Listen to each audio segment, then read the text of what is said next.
called ESC. It's a body under Ministry of Electronics and IT. And the reason we have assembled here is that we have started a unique initiative called Building New Unicorns of India. So to select 20 to 25 startups from each state, and then we do a national conclave, which will be sometimes in second week of November.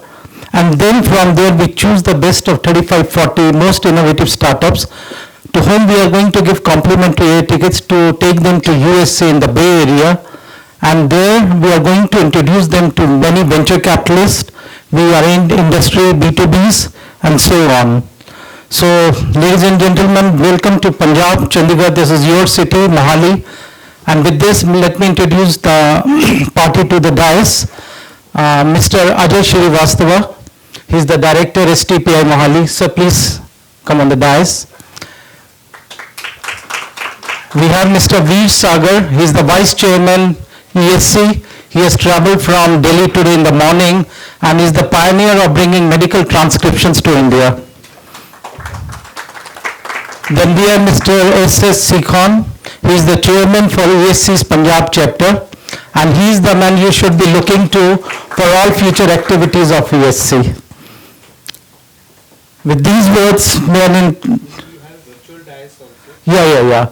Then we have two important guests from ministry also, from Ministry of Punjab. Mr. Sibin C. He is the Secretary and Commissioner IT Department, and he will be speaking virtually. And there is one more company who will be... So, Additional Director? Oh yeah, Mr. Additional Director, Mr. Paritoshji from STPI, he will also be doing it virtually. With these words, let me request the guest on the dais for the lighting of lamp ceremony.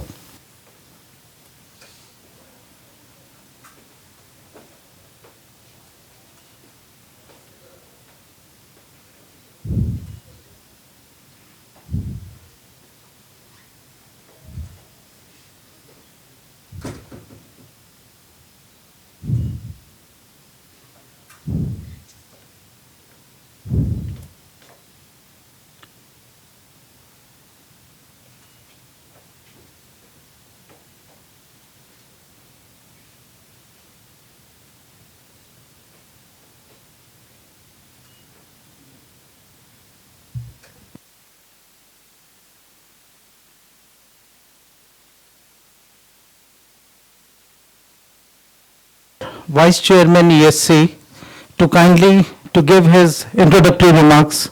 Sir. Hello, good morning, everybody.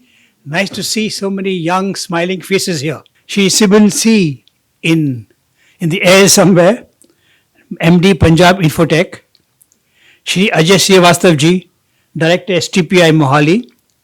Shri S.S. Sekhon, Convener ESC Punjab Chapter. Delegates, ladies and gentlemen and friends from the media. Good morning and welcome, and I hope and I'm looking forward to seeing some wonderful presentations. I will at some stage give you my own views on entrepreneurship. Welcome to the Punjab Startup Conclave being organized in one of the most beautiful cities of India. I'm delighted to welcome you all to this unique initiative being jointly organized by Electronic and Software Promotion Council and Software Technology Parks of India that aims to build new unicorns in India. After months of preparation, we are here to select the most innovative technology startups from Punjab. And I am thankful to STPI, who have joined this to support this initiative. The overwhelming interest we received as evidenced through an outstanding and incredibly large pool of applications, of which we had to very reluctantly select only 23, that aims to build up new unicorns in India.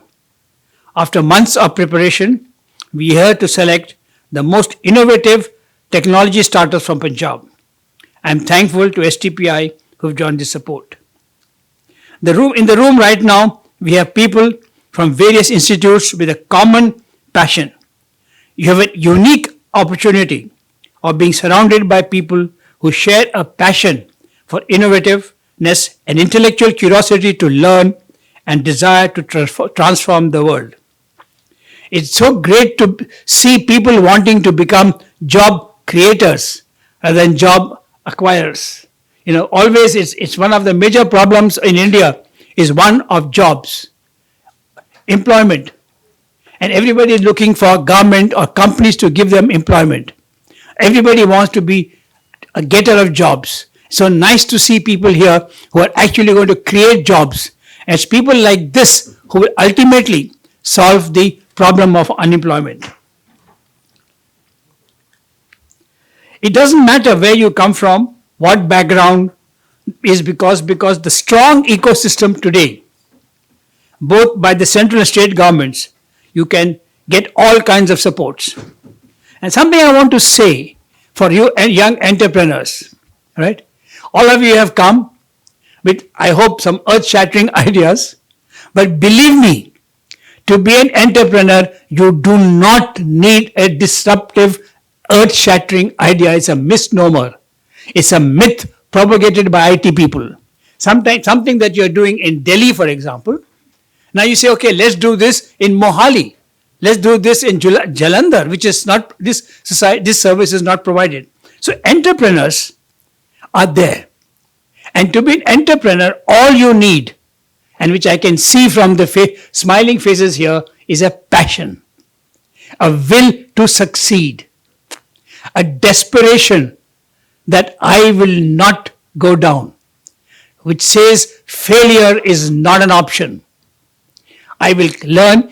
Today, for example, a few of you will be selected to go on further. A lot of you will not be. It does not mean that you have failed, you are a failure, or your idea is not good.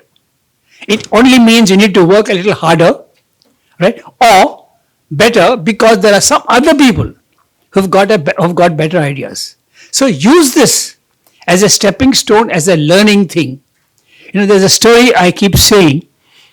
There were two friends going in the jungle, and they suddenly heard a roar of a lion. So one of the persons started putting on his shoes, running shoes. So the friend said, "What? Do you think you can actually outrun the lion?" He said, "No, I want to outrun you, because the lion is going to catch whoever is behind."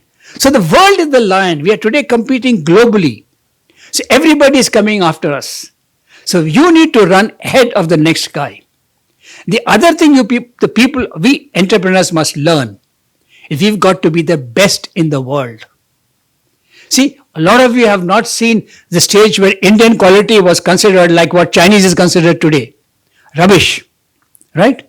I mean, it's not being telecast or anything. No? Nobody is, because I can take recording, okay. The reason I'm saying is, years back, none of you would have seen this car called Contessa, right? It's a huge, massive car, beautiful car, cost in those days an arm and a leg. Very, very expensive car. So I asked the chairman of the company that makes that, I said, look, you are charging so much money, right? Why can't you charge 3,000 rupees more, but give us handles that don't rust, door handles that don't rust? He said, it's not the question of money, it's the question of attitude. Nobody really cares about quality in India because at that time you had to take what came. You had no option. Today you have massive option. You have massive option, and people who are buying your product have options all over the world. The customers are all over the world. Your competitors are all over the world. So today you have to be the best in the world. So aim. Your aim should be, you should be the best in the world. Now getting back to what I should normally be saying, the government of India has launched various programs for encouraging people towards entrepreneurship in various sectors and domain. The Prime Minister of India recently declared January 16th as the National Startup Day, which has already cemented the fascination award towards entrepreneurship, starting among many peoples. Proudly, India is the third largest and the first fastest growing startup ecosystem in the world. Global expansion is not only key priority and milestones for startups and young businesses, but it's a significant challenge in the growth path. Establishing a cross-border footprint has become critical for Indian startups. Realizing the winds of growth is blowing in the direction of creating a significant cross-border presence, Indian startups, the current initiative will help address the above two important points for Indian startups. Today, the technological advancement is at a pace not witnessed before, are transforming the ways and means of doing business. Gone are the days of traditional technology. The disruptive technologies are the key prospects for a better tomorrow. Indian IT continues to innovate to deliver innovative solutions worldwide to create a win-win solution. Now, while there is a lot of emphasis on technology, one thing I would like to tell all you young entrepreneurs, do not become slaves of technology. We in India have a tendency to become slaves to technology.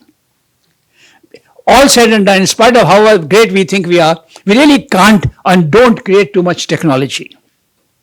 Let us make technology our slaves. Every technology can be taken, adopted, and taken advantage of. The entire back office chain, if you see today, right, is what? No back office company has invented any technology. Believe me, I'm there from 1997 in the back office, right? Nobody, whatever you may talk, has not invented any technology. All of us have taken a technology and ridden on it.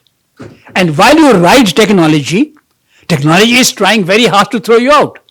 It's going faster. So you need to continuously take guard, evaluate and see, okay, where is technology going? What is it going to do to us? Is it going to replace what I am doing? Right? Like we started off by doing transcription. Right? That was very easy. You listen, type, a clerical job. Soon, it got overtaken by technology. Right? Then we said, now where do we go? So we started doing data entry. Soon, artificial intelligence came in, it got overtaken by technology. Now where do you go next? So every couple of years, you have to reposition, see what technology is coming, what technology is going to overtake you, right? Will take over your job. So move ahead. So keep looking out, and all you have to do as an entrepreneur is to find the next gap and say, how can I take advantage of this technology to serve a purpose? It's a matter of great satisfaction to highlight that India's IT exports reached US dollars 172 billion during 2021-22. During the same period, electronics export from India was almost 16 billion. With a large pool of technically trained manpower, India has become a digital capability hub of the world. Our engineers and entrepreneurs are capable of delivering most complex technical solutions. Interesting, we all learn problem solving, but we don't learn is problem finding. And that is what I keep saying, look for a problem. Find a problem and find a solution to that problem. That problem can be anything.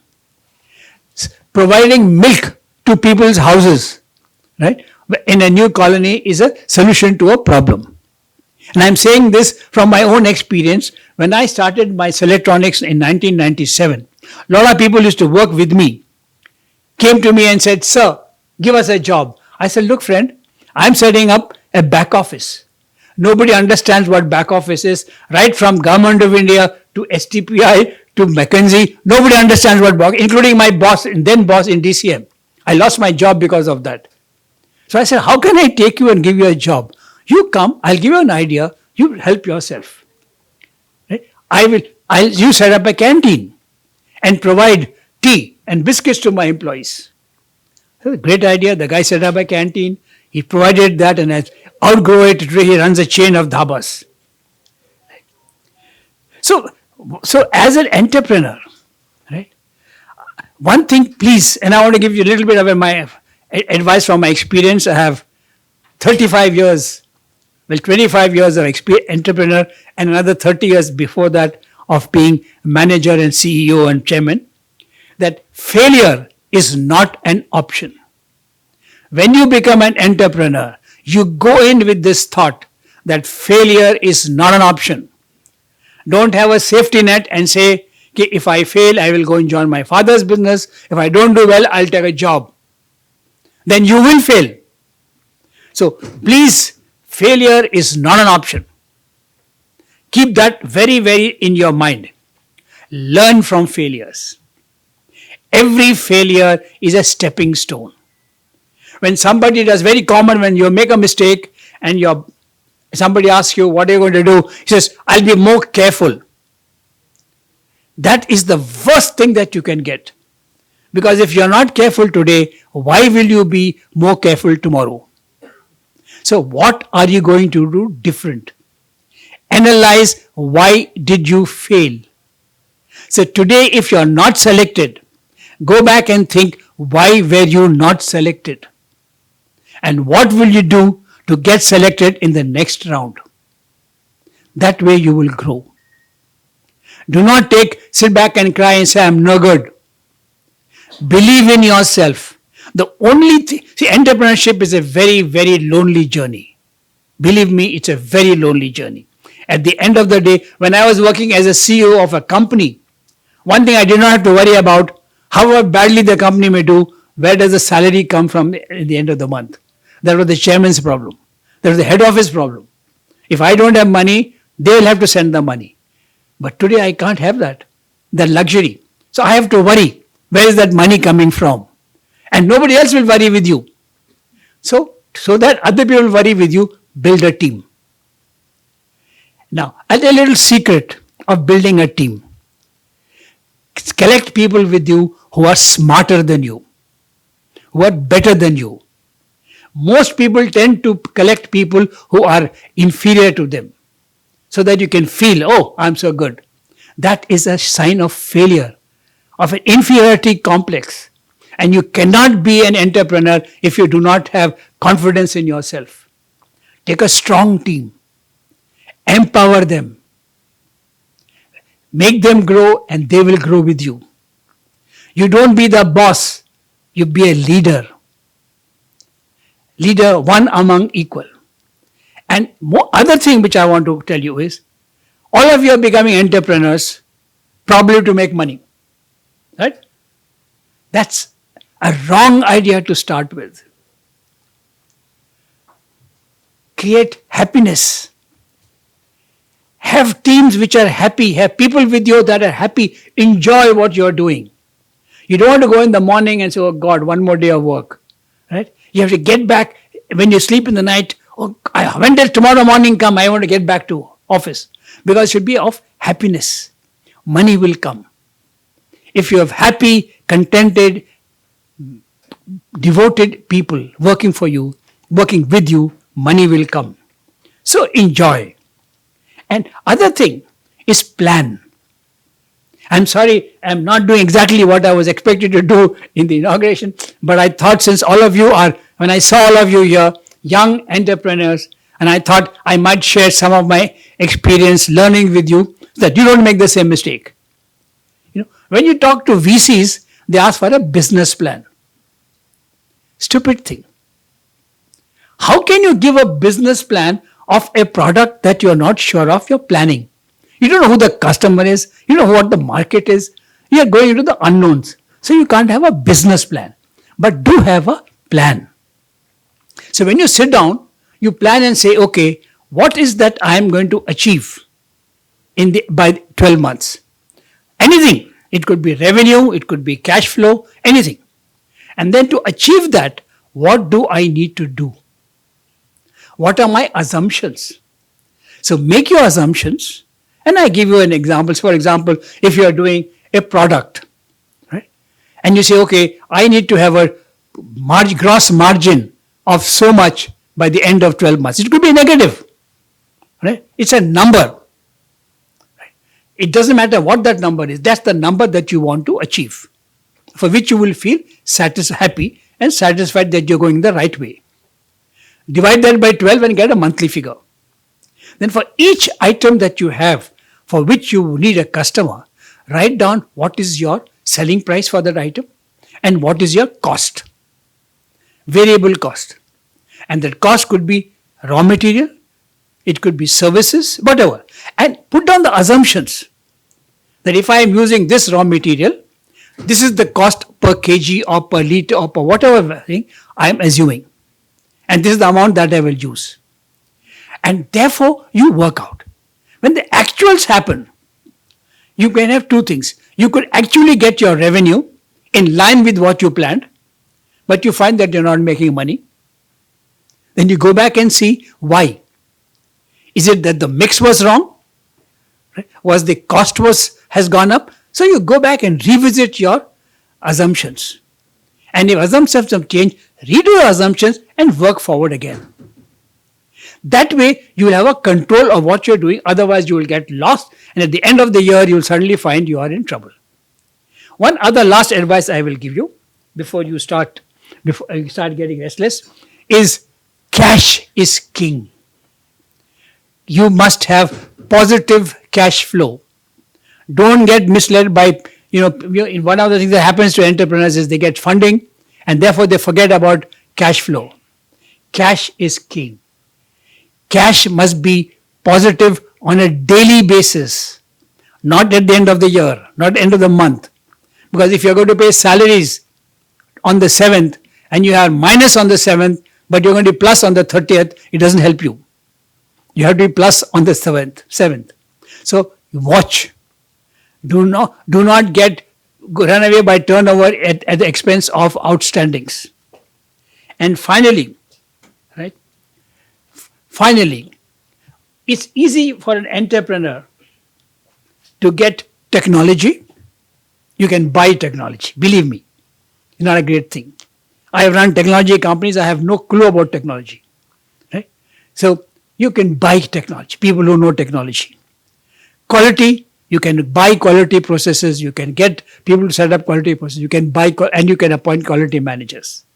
What you cannot have is integrity, honesty.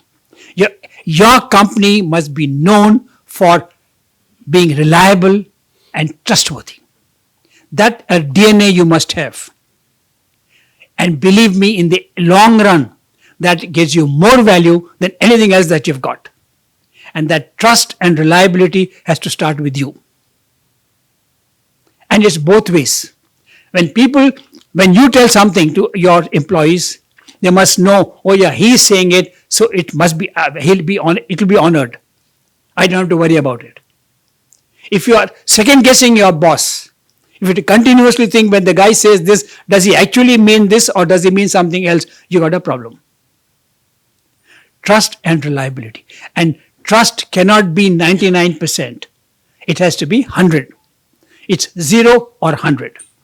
Okay. So I would like to conclude now before all of you start getting bored by wishing the youth of India, you're all sitting here to be ready to build the next Google, the next Tesla, the next Spotify and whatever. We are all looking at you. The world is counting on you and we can't wait to see what you would do. Follow your heart and don't search the entire world for opportunities. They're here. You create the opportunities. So I wish all of you a successful outcome of today's event and hope that you will go back better people than what you came. Thank you very much and all the best.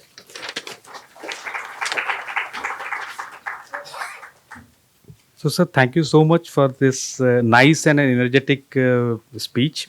And just to add on you to sir, this is a joint event with Startup Punjab also supporting us. So, with us is Director Electronics and Computer Software as well as STPI for arranging this function.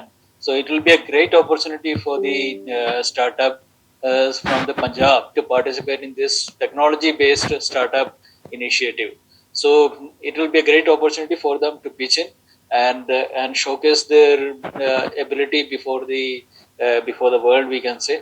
I hope that this technology-based startup, some of them will be selected at the national level, then further to pitch in at the going and present their cases in the US.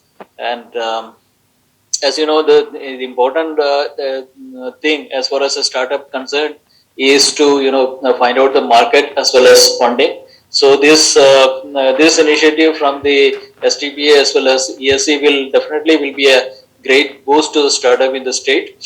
We have around 700 plus startup now, 800 plus startup now registered DPIT as well as with the startup Punjab, and these startups are many of them are technology based startups, and they will definitely get an opportunity to present themselves.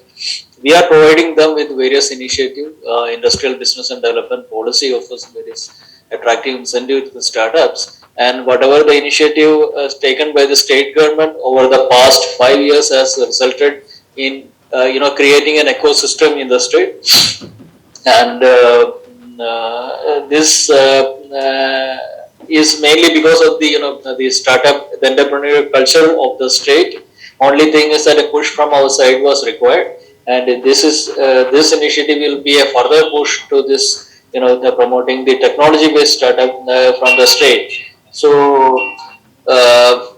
what I request to all the startup from the state is that present their cases. I wish all the best to all the startups participating in this function, and hopefully many of them will be able to clear at the national level and participate the function at the US. So thank you once again. Startup Punjab is very happy to associate with this, happy to sponsor this, and uh, uh, my very best wishes to all the startup participating today. Thank you very much. So thank you very much for this nice wishes, and I think without your support, this is not possible, sir. You have always been kind, and he is also the nodal officer for startup movement in Punjab. So thank you so much, sir. We are streaming you on the screen, sir. So over to you for your address, sir. Okay, thank you, Ajay. Thankful to Mr. Sibinsi for having joined us for this occasion. Mr. V. Sagar's address was quite interesting and motivating for everyone.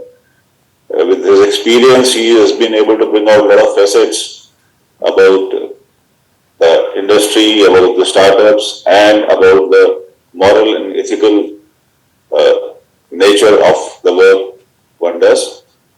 And I'm sure the startups who are there, then they must be motivated after hearing his talk. I want to add a few things. Firstly is that in Punjab, I have seen the startup ecosystem is quite vibrant, and that is mainly because of the support from the government of Punjab and the IT industry, which is very active in the state of Punjab. Also, the entrepreneurial skills of the startups in Punjab, because Punjab has always been, very innovative, known for its innovativeness and risk-taking capabilities of entrepreneurs. They are quite hardy, they are diligent, hardworking, and I'm sure they are doing a very good job. We had startups earlier also in the earlier decades, in the last century also, but probably that time there was not that much of buzz because people were starting their work, they were doing something, probably they were succeeding or failing. Only the success stories were, visible, but the failures were not that visible, though it is also important that we know about the failures and draw lessons so that we do not repeat those mistakes again. Now, the startup ecosystem is quite active. The government has defined, what is a startup, and that shows the government's intent to, identify and support the young or old entrepreneurs who, venture on this startup journey. Various government schemes have been launched over the years to promote the startups, whether it is in terms of providing them support, providing them the industry exposure, or linking them up with various other startups of whether it is other states or countries, and ensuring that they are able to move on their startup journey in a manner which they would, find it slightly easy if there was no support. So we have so many schemes lined up for various startups. Even STPI is promoting startups by having various COE centers of entrepreneurship as well as our next generation incubation scheme, where we have some various kinds of support for startups. Now, this endeavor by ESC is very, very interesting and pathbreaking in the sense that after shortlisting various startups, giving them opportunity to go to US and showcase their startups, products or skills in an international forum. We all talk about startups. Whenever we talk about startups, the first thing which comes in mind is unicorn.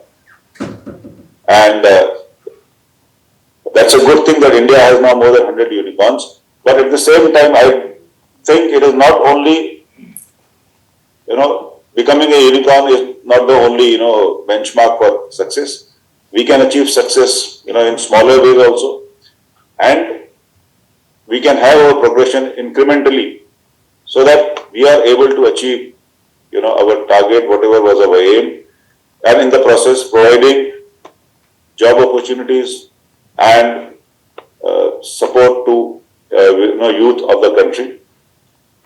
So with this, I would like to thank ESC for organizing such an event where they are going to provide support to various startups by giving them a platform.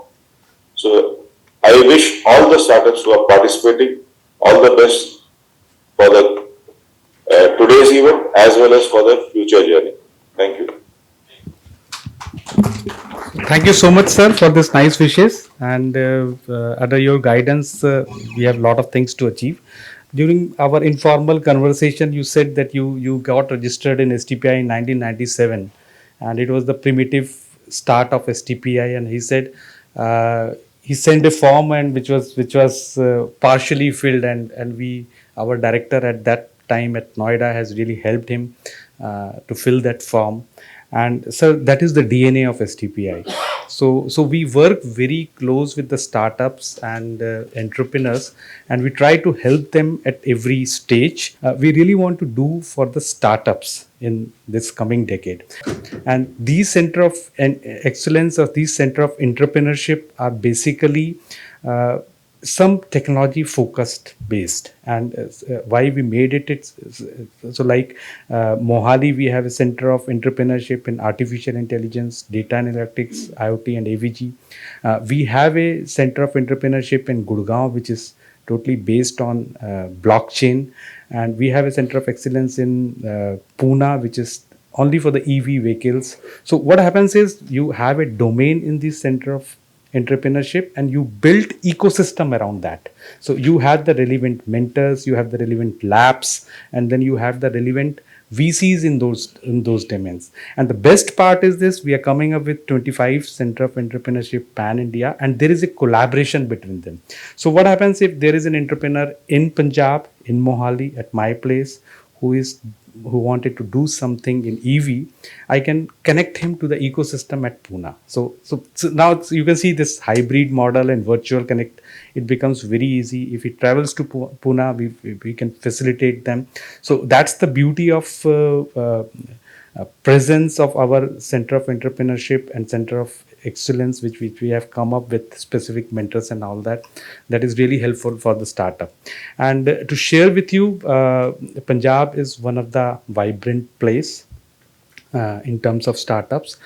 People here are very innovative, sir, and they are risk taking.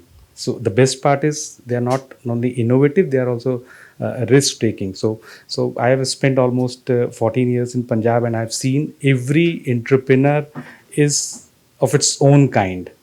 His thinking is different, and the social culture of Punjab is such that they are also sensitive to the social problems also. So it's not only you said, so earning money is on the back foot. they are very passionate to solve the common people problems and the social problems. That's again a very good agenda of this state. And I think, and being the agri state, there are a lot of startups coming in agri area, where they can use technology for this agri tech. That's again a very prominent thing that is happening in Punjab. So, being a director at Mohali, my request to you is you should have more focus at this region, and if you can facilitate more startups from this place in your upcoming programs and all that. So it is something like for the national bunch of startups that you're taking to US, I need a bigger pie from Punjab. So are you ready, guys? So for a bigger pie from Punjab. So that's my pitch to you. So I thought I should have an opportunity to pitch something to you, sir, and that's my demand. So at least, sir, yes to bol dijiye, sir. Of ESC, you see, I don't think they have a number fixed for any place. They're So- looking for quality. Right? So I'm sure if we find more than, let's say, 3 really outstanding here, we're going to say, no, Punjab quota is 3, so 4th person, bad luck. I don't think that's going to happen. On the other hand, and I hope this is not going to happen, if we don't find 3 good, I'm going to say, no, Punjab has to have 3 anyway, let's take 3 over. So that is why. So here is an opportunity for us to get the bigger pie from that segment. And as an individual, I'm always willing to talk to entrepreneurs. And I believe, and I keep saying this, that STPI should reposition. The entrepreneurs are not see, when we started, when I started as an entrepreneur in 97, telecom, right, was the most difficult thing, most expensive. And of course, government had loaning and we got profit. So STPI came to the rescue by saying, we will give you telecom at almost subsidized rates.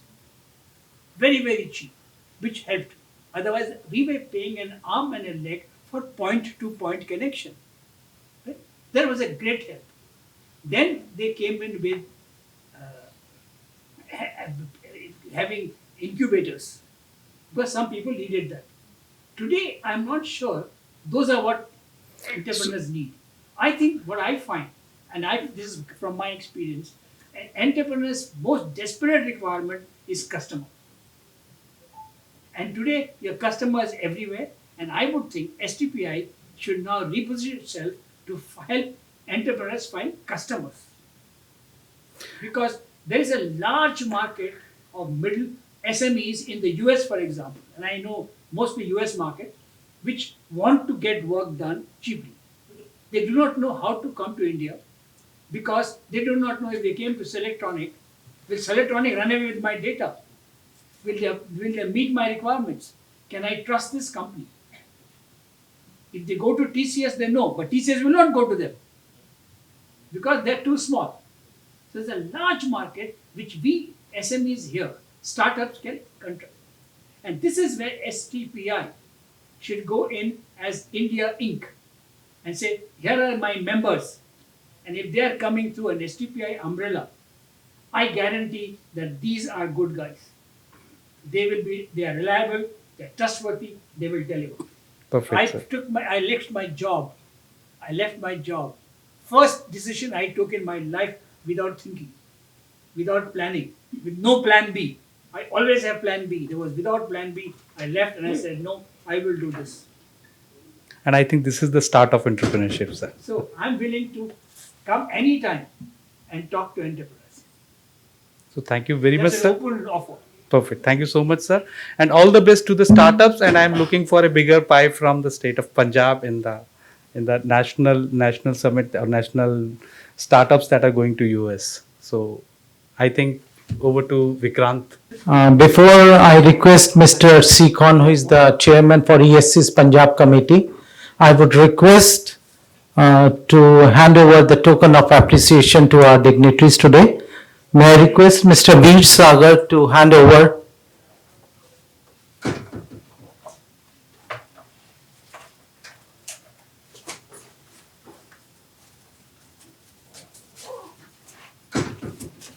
think it should be other way around. Let me ask. No, I'm taking it. I'm the host, so Thank you very much.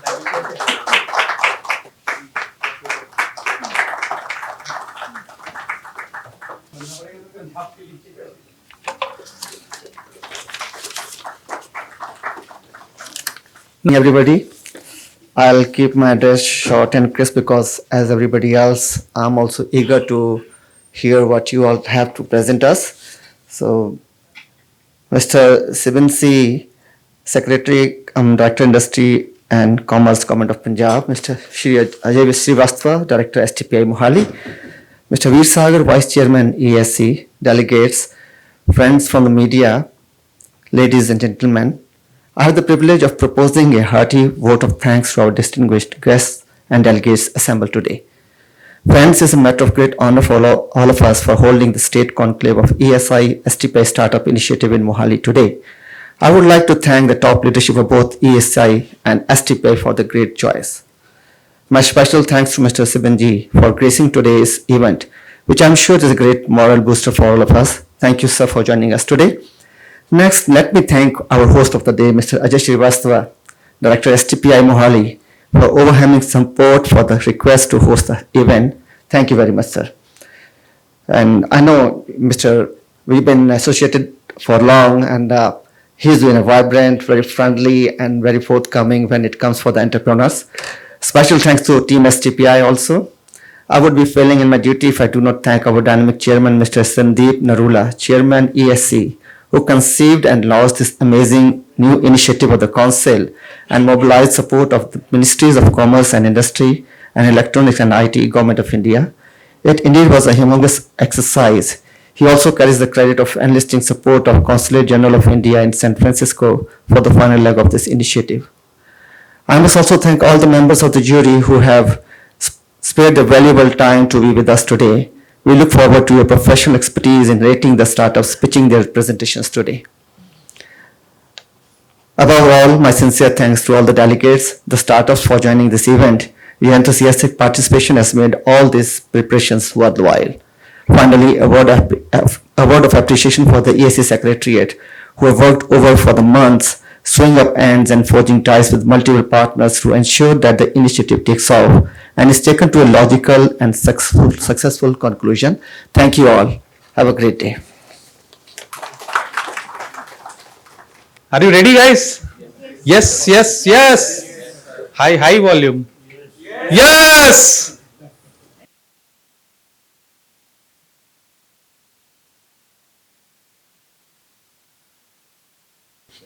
He is for Punjab Angel Network. So Sahil, you can just. ESC. We have Mr. S.S. Shekhon as a jury member. We are also going to identify top 5 pitches. Okay, so we have to give the scoring in such a way that they are on the merit basis from 1 to 23. So there are 23 pitches, and I think 5 minutes for the pitch session. And 5 minutes for the pitch, and 5 minutes after that we'll have the jury round. so how much time for the jury? 5 minutes? 5 minutes or Yeah, good morning everyone. I'm Sahil Makkad, so I'm Chairman Punjab Angels Network.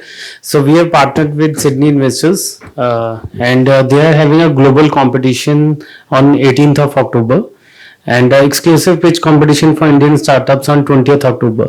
So anyone who want to raise rather any amount, matlab it's a 10 million approximate amount, so it comes out from 1 CR to 55 CR. If anybody want to raise that money, they're most welcome. One is through a competition on 18th and one is exclusive pitch competition where anyone can participate.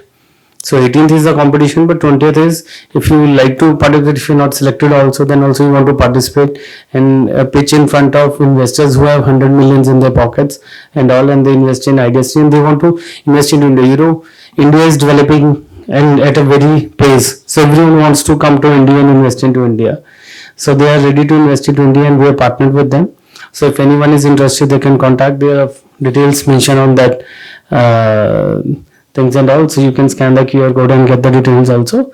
And maybe. So single startup who get if selected for, but if you are a very good startup and we can nominate you for a 18th event. If you are selected for 18th event, then travel is also sponsored by us. But you need to be very but so no, so we want that if that's a 10 million round, you should, and people from all over the world are coming, not only from India. So you should be best to compete in front of. We already selected one.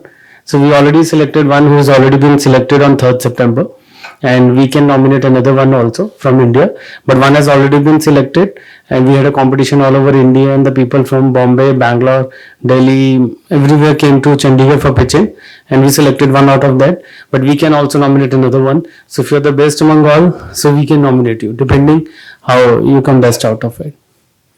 So that's a very good opportunity, including travel, stay and all, everything is given by us only. Thank you. So that was for 18th, but 20th is an open one. Good morning, everyone. So now we'll be starting with the pitches. So the first startup to pitch we have VecRep. My name is Rajat Soni. I am founder of a startup named as VecRep.com. It's basically a startup which is targeting automobile aftermarket. What VecRep exactly means, it's a combination of two words where Vec stands for vehicle and Rep stands for repair. Okay. So what exactly VecRep is? It's basically an online garage discovery, comparison and a booking platform where motorists based on their specific vehicle needs can search for the best verified garages in their locality. They can check their pricing, they can compare their ratings, reviews and everything upfront, and whichever garage suits them the best, they can book an online slot with that particular garage. So what VecRep exactly offers, it's basically a kind of two-sided marketplace where on one side we are solving the need for the motorist, helping them find the best garage just on one tap, and on the other side, as it's a very unorganized segment and garages are working in a very unorganized domain, so we are giving them a platform which is VecRep Garage Pro. It's a all-in-all virtual garage manager platform where they can manage their bookings, they can upload their pricing, manage their services, upload offers and anything. It's a kind of online shop which they can create through the platform and manage everything upfront. So as I mentioned, I am founder of this particular startup. We have a mentor, Mr. Rajesh Rajan, who has been virtual CFO for many of the companies like Infosys, Deloitte or everybody. And I have one of my other teammates, she is Kajal Chaudhary, and she is handling all the marketing stuff. Yeah, so as I mentioned, we are working on a two-sided marketplace where on one side we are giving customers the access to the wide range of verified garages. Now how we came across this verified is like we have a 25 points checklist. Every garage which is getting empaneled with us, like they have to clear a minimum of 13 points in order to get shortlisted and get you can say listed on the platform of VecRep. That is one thing. Other than that, to the customers, we have like wide range of options, not only choosing the garage but getting best discounted price for every service which they can avail. Yeah, some of the value propositions which we can offer. Yes. Yeah, so revenue model which we are targeting right now, 3 months back we launched our MVP in Chandigarh city. Okay, so till date we have approximately 3,500 plus users onboarded to the platform. We have 400 plus bookings, like the customers who have availed the services, and on the vendors part we have 80 plus garages onboarded onto the panel in Chandigarh and Tri-City area. So we work on success fees, like we charge a success fees for every successful booking which we are giving to the garage. And as how the platform works is, suppose you are a customer based on XYZ location, based on the vehicle you want. Suppose you want a AC service for your Maruti Swift car. Okay, you will be able to find list of verified AC service garages. You can check their prices, offerings, discounts, ratings, everything, and book a slot. Once your car is into the garage, even if you are not available into the garage, you can get digital inspection reports and job cards upfront for your approval in order to maintain complete transparency, and you can say assurity to the customer that the garage the work which is done by the garage is all on the transparent note. More than that, you can get a digital evidence of the work which is being done by every garage, which can actually help you to get a better resale value of your car or bike. So these are some of the current revenue streams, and some are listed down which we will be targeting in the near future. 1 minute left. Okay, so some of the competitors into the similar space like Go Mechanic, Just Dial, Ramp, they are working. Ramp is a online SaaS product, Just Dial listing platform, Go Mechanic working into the similar space. The biggest difference between Vecrep and Go Mechanic is Vecrep is working on a marketplace model, whereas Go Mechanic is working on a franchisee based model. They are working on a FOCO model. Okay, we list the garages, we give the comparison option to the customers. Moreover, we give them, you can say, we give garages a platform. Go Mechanic is simply offering a packages to the customer for any of the service, but we are giving customers the option to choose whatever service they need at what price and at, you can say, at what time slot. So this is some of the, and moreover, Vecrep is a kind of friendly partner to the garages, whereas Go Mechanic is competing with the existing pricing and garages. So these are the financial projections. Yeah, so roadmap ahead, already in the Q1 we have 1 month left and we have crossed 400 plus bookings. So probably we will be completing this target within 1 quarter, and these are some of the roadmap ahead for, like, you can say in next 1 year. We have launched in 3 cities in Chandigarh and Tri-City. Now we are planning to launch in another city, which is Ludhiana, very soon. So some of the certification, we have been recognized by Startup India. We have raised, you can say, grant from Startup Punjab, which was granted by STPI only. Secondly, we are in talk to raise seed money from Startup India as well. We have got approval for 50 lakh grant from 50 lakh seed money from Startup India. We are just in some, you can say, term sheet filing and everything. Yeah. Thank you so much. That was all.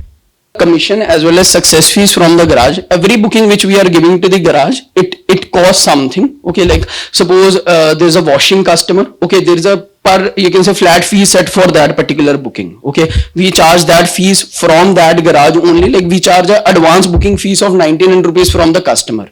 Okay, so suppose 99 customer ने pay किया और उस lead का particular charge 80 rupees है, ठीक है, तो automatically it gets deducted from their wallet. We have given an option to the garage which is the wallet option. Okay, other than that, क्योंकि ये इंडस्ट्री डायनामिक है, तो जो भी एडिशनल वर्क होता है वहां पे Vecrep charges 5% flat till date, like you can say where you can say 5% including labour and parts, like because, और इसमें Vecrep क्या करता है, Vecrep बेसिकली एक गराज से डिस्काउंटेड प्राइस लेते हैं in order to give them bulk bookings.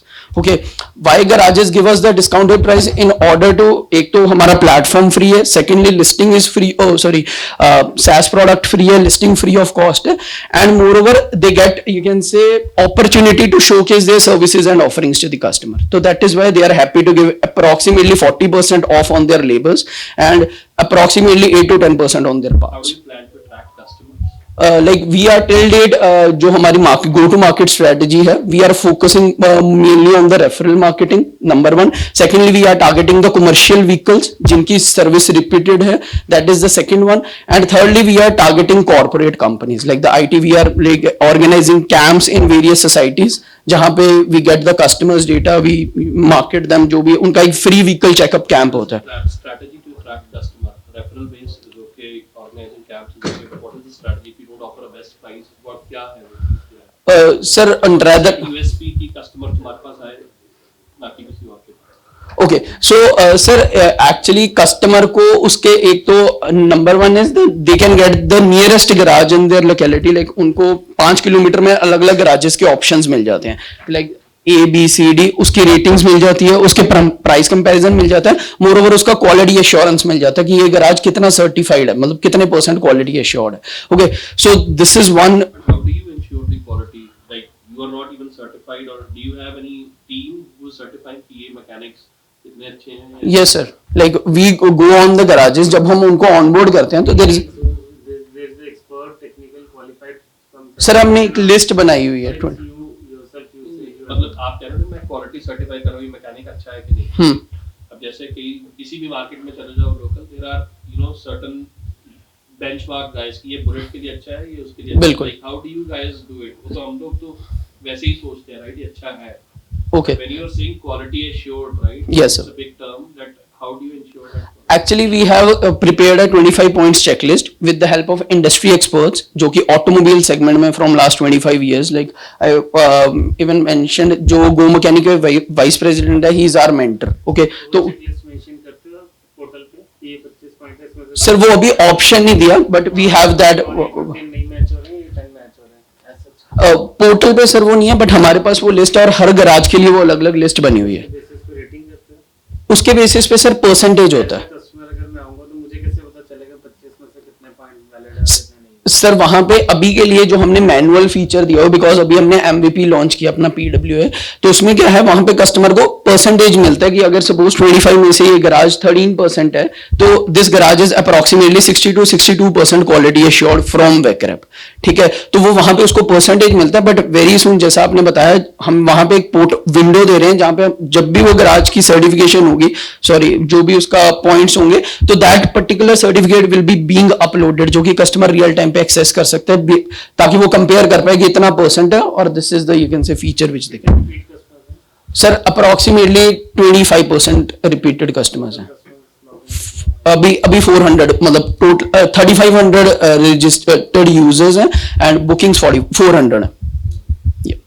तो उसमें से 25% कमर्शियल व्हीकल्स और दूसरे customers repeated. 85 to 90 we can consider. Yeah. Thank you so much. Thank you everybody.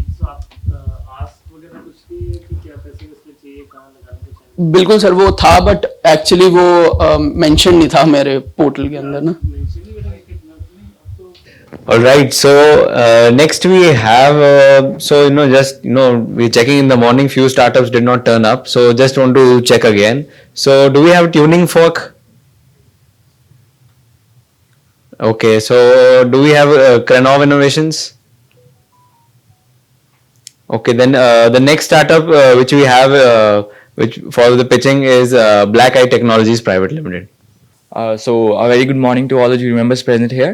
My name is Mohit Arora and I am here on the behalf of Black Eye Technologies Private Limited, and I am going to present you product Irrigation Alert 2.0, which is saving water and soil smartly. So let me tell you about my organization first of all. It is the Black Eye Technologies, started with the two founders, Mr. Amandeep Srivastava and Mr. Harminder Singh, and they are the two bachelor's students. It was established on 16 January 2020, and it is countering the problem of excessive groundwater extraction by the farmers and the low crop yield due to the lack of soil health monitoring. So these are the two major problems that we are encountering right now solving. And how do we are solving this problem is we have a device that is detecting the soil health monitoring, as well as you can say it will help the farmer to save the water as well. For as per right now, as I can consider that we have saved almost 938.2 billion liters of water per day by using this device. And coming to the part of product services, so here is a device in which a mobile application is there, which is completely supported by SMS as well as the mobile application notifications on the cloud-based server. However, in which the farmer is getting the request that the water is excessive, or he will be having the information related to the soil. For example, it will be giving the information of the soil pH, EC of the soil, water percentage, soil moisture, and other things, parameters related to the soil. However, this is a bigger device which is attached with the pump, and the smaller one does the responders. So these are the major resources that will be considering for the predictions of the water, soil, electricity, and the labor. However, there are two patents that are right now that we have published. One is the code copyright, and other is the device patents. So basically what I would suggest here is please do not look at it as a AI IoT based solution, because it is more than that. It is you can say a AI model which will be considering a store soil and water parameter on the devices, and afterwards it will take the decision taken by the farmer on the cloud. And after that AI model will be processed, and after 3 to 4 years you can say of the usage, it will be directly given the predictions and automatically recommendations to the farmer that how he should you can say how he should grow more cultivation in the process of agriculture. So it will help the farmer by taking his inputs first of all, and afterward he will recommend his inputs to the farmer. So yes, we do have the competitions as well, for example Cropin, Nerex and Fasal, but we are ahead in the way in which we are covering up the most you can say low price and also we have the AI support. Cost, we are covering the you can say we have the low cost per hectare. Sure, definitely. So cost per hectare, we are covering the land of 1 hectare with a single device, that is 2.5 acres of land. And other than this, yes, we are going really well. In the first year, in the 2021, we have generated the revenue of 8,27,000. And in the first and second quarter that we have just finished, we have covered more than 1 crore. And initially, by the ending of this quarter, like up to 2023, we have a target of a traction of 7.5 CRs. Right? So yes, Black Eye is also committed to providing the smart agriculture solutions such as irrigation systems, fertilization system, and hence making the overall agriculture to be the Atmanirbhar. So yeah, so by 2030 we have a you can say vision to for the 86% of small margin farmers to be able to access the smart irrigation. So yes, we are recognized by the societies as well, and also we are the emerging startup of the year award given by the MSM and STPI Punjab, and the next year we are also awarded by the FICCI as a greenpreneur of the year. And yeah, we are the Mr. Amandeep Srivastava is also winner North India region Punjab as a Mehnat Samunati award, and climate action champion in 2022 by United States, and also funded by US government. So yes, thank you so much for the opportunity. I am open for the question and answer now. Just one question here. Yeah. Don't you think a time frame of 3 to 4 years, what you are predicting, right? Yes. Is it difficult for farmers to survive? Basically sir जो ये चीज है कि 3 to 4 इसका time है, वो AI model अपने आप को ट्रेन करता रहता है. But yes, we are giving the you can say beta testings in between, like up to 6 months के बाद हम उनको टेस्टिंग के लिए दे देते हैं रिकमेंडेशंस के लिए. But for the more accuracy we are making the algorithms more perfect in a way कि वो उनके बाद एक 3 to 4 years के बाद उनको ट्रेन करने की नीड ना पड़े, because after at that time particular time हमें हमारे पास हर फार्म का एक ऐसा डेटा होगा जिसके बेसिस पे एल्गोरिथम खुद ब खुद अपने आप को ट्रेन करके एक अच्छा प्रेडिक्शन दे सकती है फार्मर को. Recurring revenue model? एक बार पे device बेच दिया. It's the referral model, sir. It's based on referral model basically. But yes, we have the obviously we have the FPOs tie up with, and currently we have 3 major FPOs that we are covering up, and in the future also we are collaborating with PepsiCo and HCL. I asked what is a recurring revenue model, right? एक बार device बेच दिया, 4 साल बाद खराब हो जाएगा, क्या हो जाएगा? What exactly? बेसिकली सर जैसे रिकरिंग रेवेन्यू मॉडल में यही आता है कि जो हमारी यू कैन से एक सब्सक्रिप्शंस आती हैं मॉडल्स की, जैसे फॉर एग्जांपल सब्सक्रिप्शन बेस्ड भी हमारा एक रिकरिंग रेवेन्यू मॉडल्स में कन्वर्ट आता है. वो ये पूछ रहे हैं, आपने एक बार एक क्लाइंट को सेल कर दिया ना, तो एक बार वो यूज हो गया, Yes. Payment, what is next? What is How do you keep on making one money time around it? revenue है, ये कुछ multiple times उससे revenue है, कुछ subscription model है, ये कुछ है, ये बस एक instrument selling है. No, it's instrument selling price. Yeah, that's One it. time. Yeah, exactly. Cost कितनी है एक instrument? Sir it varies from 38,000 to 1,04,000. It depends कि उनको किस तरह के सेंसर चाहिए. But मुझे तो अभी दिख रहा है 27,000 for 5 nodes. सर वो पर हेक्टेयर है. अच्छा. या तो जिस हिसाब से उनका लैंड होता है उतनी डिवाइसेस लगती हैं. लाइक एक डिवाइस उनका 2.5 acres ऑफ लैंड कवर करता है. एंड बेसिकली अभी हम जो मीडियम और स्मॉल एंड लार्ज फार्मर्स को ही कवर करते हैं जिनका 5 acres से लेके 10 acres तक का लैंड मिनिमम होता है. आप प्रॉफिटेबल है आपकी company? Yes, exactly. Are you profitable? Right. What's the margin? Yeah. What did you make last financial year? And we basically, if I'll tell you about the single product, we have the 50 to 54% of margin over that. And what was your profit last year? Last financial year? I'm not totally with the totally stats है, मुझे ऐसे proper पता नहीं है, but yeah, we have the like I guess 20 lakhs of profit we have in the last quarter. और जो आपका AI technology which you are using, कोई impact results हैं? Do we have a data where we can see how it has impacted the in the helping the farmers understand the beforehand, what were the challenges? They would have not got even a single result as of now because 2020 they launched, right? So Yeah. They are waiting 4 years. kind of see. Yeah, it will the algorithm will train itself after 6 months. Yeah. Thank you. Yeah. Thank you so much. Thank you so much. One last question. Yeah. How does your device recharge itself? I'm sorry. Yeah, it's based. We do have the solar panels. Solar panels? Yeah, exactly. And what does cost Uh, per device? 38,000 minimum. It raises up to like 1,04,000. And how many devices you require for 1 hectare? It's one for 1 hectare is single device. Single device. Yeah. Any other questions? Yeah. Thank you so much. Thank you so much. So next we have Intellivings. So Sarvodaya Infotech on the list. I think they have not turned up. So next we have Intellivings. I'm Pramod Sharma, founder and CEO of Interlivings. So what is the vision of Interlivings? We are solving 2 problems. So that I'll be repeating throughout the session. So it is reducing the terrorist attacks and also to reduce the corruption, which is very hard problem, but we are solving not just these two. There is drug trafficking, human trafficking, many other problems, related problems also we are solving just by using technology. So we want to help India and other countries meet the 40 guidelines of FATF, which would eventually bring down the possibility of attacks, and also it would bring in more investment in India because the S&P Moody's rating would increase. FATF is the international body for regulations for AML and CFT, which is combating of financing of terrorism. We are just focused on AML CFT, which is, if you can see that, AML is for anti-money laundering and CFT is for combating of financing of terrorism. So the problem we are trying to address is related to inefficient methods in financial institutions, government institutions, even non-financial institutions to comply with anti-money laundering and combating of financing of terrorism guidelines, which is very harder set of measures which you have to take care of.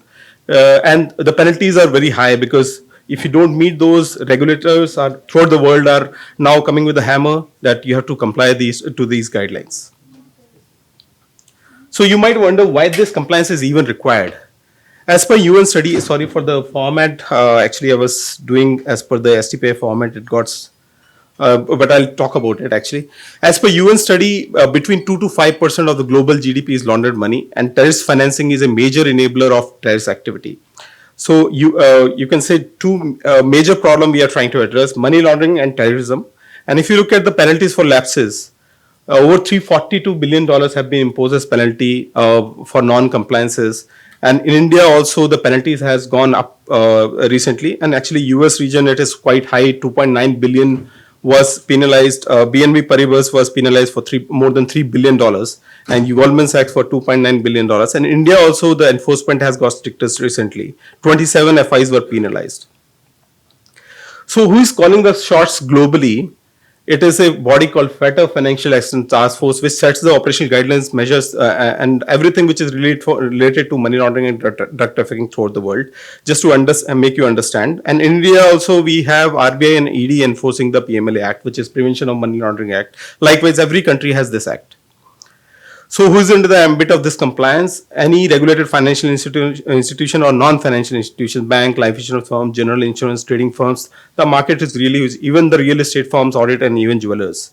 So how does Interliving help? We provide both global solution for all countries for transaction monitoring and customer screening. So we make sure the transactions are screened for all the money laundering patterns, and the customers are screened for drug trafficking, human trafficking, terrorism, smuggling, all those patterns. So differentiator, we have comprehensive transaction monitoring rules, risk models, and simulators. Interliving SAI, which provides very deep patterns on all the relationship for the customer and transactions, and auto generation of all the reports, reverse adverse media. And this is our biggest differentiator, the last point. We are the next company from India becoming the world check. We screen the customers on global news, national news, government sources, and we are getting a lot of traction in the market because of that. This is the competent benchmarking, where we stand out in the adverse media and PEP check. This is the client validation. We are live with SDFC Bank. Flipkart started a pilot recently. Deutsche Bank is done with the POC. We are live with 30 live clients in India and UAE already. This is the team. I'm founder and CEO. I worked as senior architect earlier and provided tech solutions. As part of that journey, I could see the gaps in AML CFT space. Vivek is the chief of staff. And we have people from the banking industry, MD and compliance out of Deutsche Bank, Arun Kamath and Namrata. She is our lead investor. We are backed by leading institution funds in India, UK and US. Dallas Venture Capital, Pontech in UK, and even Government of India has funded us. So we have raised INR 6.5 CR already. This is some of the specials. Okay, 30 seconds. Yeah, okay, I'll wrap it up in 10 seconds. So we alerted 2 real cases of terrorism funding for one of the largest banks, for one of Al-Qaeda in Assam and one of Sleeper Cell. And I won the highly commended Innovator of the Year by International Compliance Association. The award was announced in over London. Jury consisted of compliance heads across the globe. And we won the Best Startup of the Year by Tycoon and STPI. And also Wharton selected as top 10 startups from India. Thank you, sorry for that. I'm up for questions now. So Pramod, I know your product is fantastic. Like I know it's doing really well. So what's the next? Like what's the vision for next 5 years? Like where do you see it going now from here? Yeah, so as I said, we are focusing on the biggest differentiator we have. So none of the companies from India, they have this world check database. So we are the auditors from UAE, India, they have vetted us left and right just to make sure that we are giving that comprehensiveness and accuracy. 2 points they have measured us on, and they could see that we are actually going to even to the vernacular, even the regional news and figuring out the patterns and on all the patterns on terrorism, smuggling, drug trafficking, and money laundering, all those patterns which come under AML CFT compliance. And actually, it makes the world better and safer place. So the vision is actually we want to make sure that the attacks go down and money laundering patterns are caught. And also the vision is to become the next world check from India. And there is a stamp from many companies already, 30 companies have already vetted us before they adopted our platform. So we just want to move on that path. And I think that is a 5 year roadmap. Yeah, so SDFC, we have started with phase 1 and phase 2. Phase 1, they've already paid us 36 lakh, that is ARR, recurring revenue. And similarly, UAE client, they actually go in the SaaS subscription model. So we have both on-premise and SaaS space. So they are going from $3,000 to $7,000. That is the SME and medium-sized segment. And the larger one are on 80K and all, 80K USD and all. So last year we recorded close to 60K USD because we launched the project last year and it actually took off well. But this year we are close to hitting 4 CR revenue. But UAE has its own regulatory body as well, right? Correct.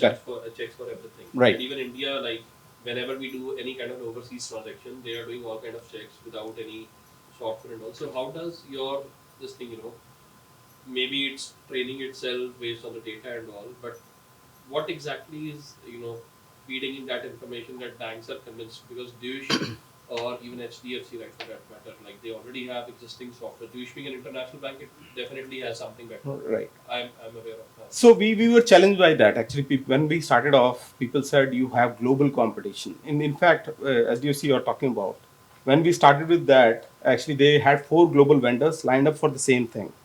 So when we actually pitched for that, actually they said, I mean, many of the investors said, don't even go to them. You're wasting time but we were convinced that we can prove that. So they actually had a very small case of, use case of adverse media check, which is actually very deep in terms of technology. So that time they had global vendors also.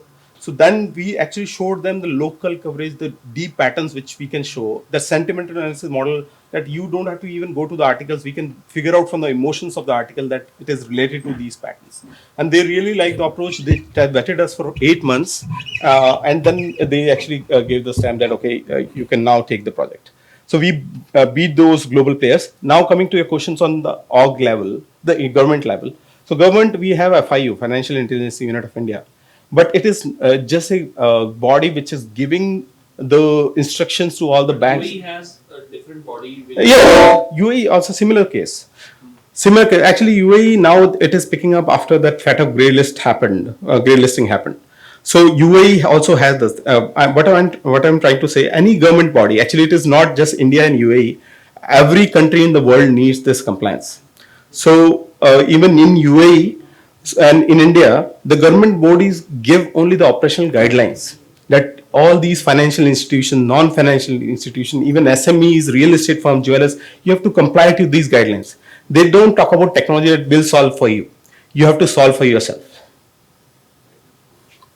So do you get data from the banks, like all the financial transactions, that you have to have the software on-premise and get this data? Correct. So the larger ones like Flipkart, we started off with Deutsche Bank. All these they have data on premise because SaaS offering would not work because they are not comfortable with your private cloud, whatever you say.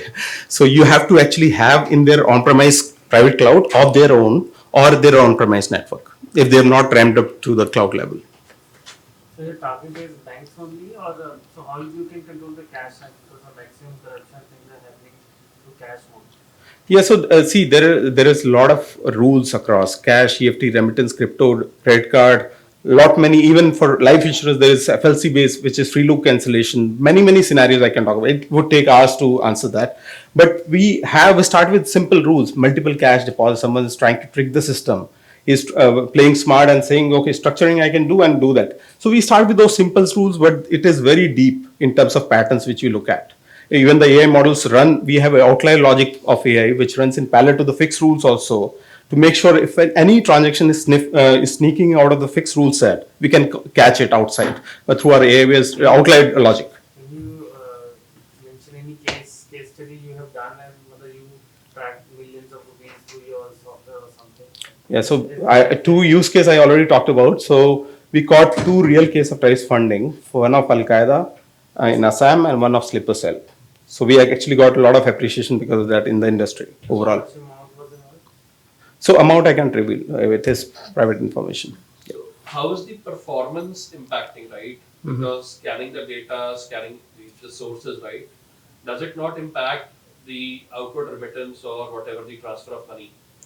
In terms of Because SLA, you have to flag it, right? You have to flag it, okay, it's legal or it's illegal. Right. It doesn't do all sort of scanning. So what kind of performance model? Because that can be one of the hindrance for you. Right. So see, the whole point is SLA. You have to meet the SLAs.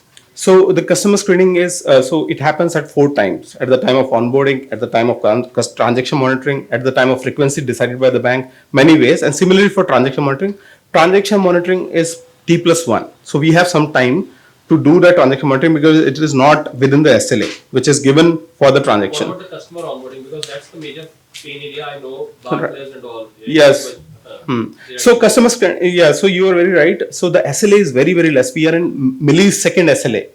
So we have done the heavy volume testing across big load, more than 10 million per day, 10 million customer and transaction per day, and we are giving the SLA within that time range. You're able to give a clean sheet for a customer onboarding within a few seconds? Yeah, not even second, millisecond is the SLA. Okay, because Yeah.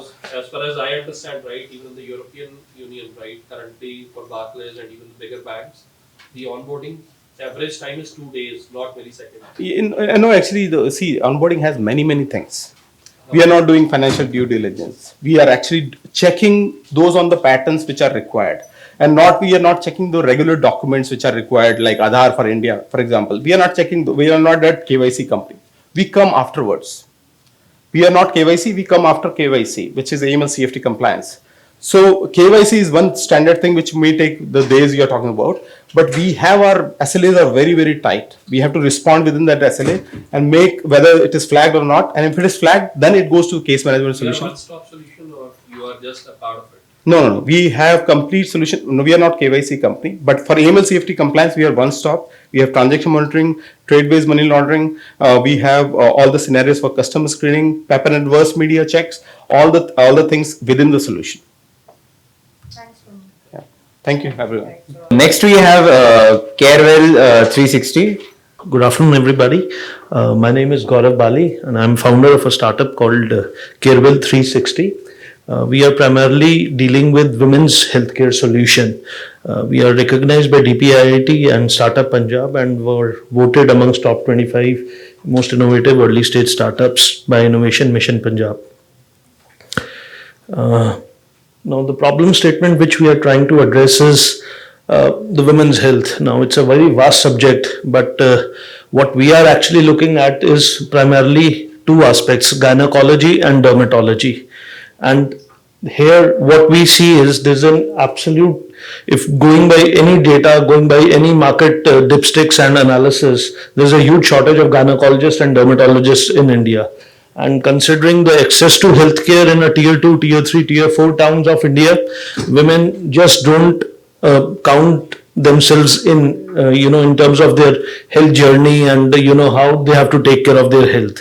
So what we call the typical 5U trap, it's a market which is highly underserved, underpenetrated, it's undermined, uninformed and unorganized, and to a large extent unaffordable also. And there are huge socioeconomic issues which are plaguing this particular segment. Now, Carewell 360, obviously we launched it with a vision to empower women to achieve better health outcomes. So we work with a typical whole woman, whole life approach. So what we are saying is that we will work with you from your puberty to your menopause. So it's a very vast age group we are trying to cater to with some specific solutions. So from 13 to 46, 48, depending upon the time, the menopause sets in. Obviously, we are looking to target typical tier 3, tier 4 towns, and what the typical 5U problem is to be addressed through a 5A solution. So here the 5A's are awareness, it's about accessibility, it's about availability, affordability, and all-in-one care continuum. So this is part one of my solution, which is a 5A hybrid care model, which is powered by AI and IoT. What we have done is we have made WhatsApp as our platform, where the whole OPD management system has been developed, specifically targeting women. Now the reason for having WhatsApp and rather than not developing any separate app was, we know there's already 400 million subscribers on WhatsApp. So you need not have any separate app to be downloaded, because there's a mad rush of apps. People just are not very comfortable downloading apps for every small thing. So WhatsApp actually helps us in storing one clinic in a mobile phone. So what it does is, you are 24/7 accessible and available healthcare for women. Then what exactly we are doing? We are providing teleconsultations, we are providing self-care tools, we also provide typical hospital tie-ups for more complex problems. We are also generating a lot of content around awareness, and also providing certain counseling on lifestyle management, especially around mental wellness and nutrition. Out of these 5 buckets, teleconsultation and content is already up and running. Rest of the tools are under development. So the typical value proposition we carry is that it's a content-driven digital first primary care platform, where we are talking about problems like UTI, we are talking about problems like period management, endometriosis, all the issues related, and specifically gynecological issues. So we are not talking about anything related to infertility or maternity management, but then there are certain gynecologically, purely from a sexual wellness point of view, these are the issues we are talking about. Accessibility, as I told you, we are looking to have WhatsApp as our primary platform. Obviously, along with that, we have an OPD kits which are available with us. These are IoT enabled OPD kits, which in case the doctors feel there is a physical examination which needs to be done, so the nurses go to the women's house and they actually do the complete checkup, and that data is transmitted real time to the doctors for them to give real time consultation without actually the need for them to visit. Affordability is another thing which we are trying to bring around it. We have got a complete roadmap, starting with the WhatsApp OPD management and going till about integration with CRM. So there's a whole product journey which we are trying to bring about. From a competition perspective, there are certain startups which have just started in this space, and most of them are actually looking at particular issues, whereas Carewell 360 is into a complete journey. So we believe in that whole women, whole life approach, and we are catering to the entire journey of the women in their lifetimes. From a service business mix point of view, these are our typical revenue revenue streams from consultation, diagnostics, and daycare surgeries. We are looking at, currently we have about 250 patients. The company was launched in April 2022, and we are on an average getting 2 to 3 online consultations, and our first pilot offline clinic is also at Nayagaon, Mohali, where we are getting close to about 10 to 15 footfalls every day. This is a roadmap. We want to expand to entire North India in next 3 to 4 years. These are certain revenue projections. From a product standpoint of view, ultimately we would like this to take shape of a cloud care platform, where it's combining remote patient monitoring, chronic patient management, and health plans for women at with a complete digital suite to support it. That will be all. Thank you. So, 2 questions. One is, so you mentioned that startups are coming up with this, but teleconsultation has been there, like since COVID. There are like number of companies, like we don't even remember the names now because there's so many companies. And why specifically women? Because if teleconsultation, if your product is that strong, then why not cater to all ailments and all issues, which can give you access to, a bigger uh, target audience also. So why these two things? So women, as I said, that's an audience which has been totally ignored in spite of, the whole infrastructure. The problem in this audience is there's hardly any awareness. So simply giving a teleconsultation as a solution will not work. So we are currently doing, loads of campaigns around on Instagram just to create awareness around women's health issues. They don't know. So a typical, I'm sure an audience will not know even a basic difference between a gynecologist and an obstetrician. So these kind of issues, women don't know how to manage their periods. Women don't know what are the issues which can affect their infertility. And a big part of their health is also decided by how their husbands, in case they are married, or the males part of their male family members, how they are driving their health. So all this has to be done through a concerted effort of awareness as well as accessibility and availability. What is the team structure? So currently I'm a solopreneur, but I'm advised by a couple of very renowned doctors, gynecologists. One is Dr. Juhi and one is Dr. Rachna abroad. So they are working with me. So I already have 3 doctors working with me on my platform, and currently we have launched only in Chandigarh. Because majority of the things you're talking, right, they require physical inspection. Like even for me, my family, right, Yeah. I would not prefer to do a teleconsultation. Yeah, so Because that, yeah, sure, sure. teleconsultation, right, as ma'am already said, right, has been in practice with major institutions Exactly. like Fortis, Exactly. right? Why Exactly. would a person come and So that's what I'm saying. So my solution is augmented by an IoT-enabled mobile OPD kit, which is what we are doing pilots of where nurses are giving home services, home checkup services only for females. So they go with these mobile OPD kits to your house. They will do the basic checkup, and all the parameters are live streamed to the doctor. So and that's where they do that. So almost 80 to 90% the need for a physical examination goes away because we are capturing those parameters right at your house, and we are, and there are diagnostic kits also along with these mobile OPD kits. but typically nurses are not that qualified, right? No. Even if you go to like I'm just telling you with my personal experience, Yeah. right? I had colleague who had to go, right? She was not ready to go and get diagnosed through a nurse.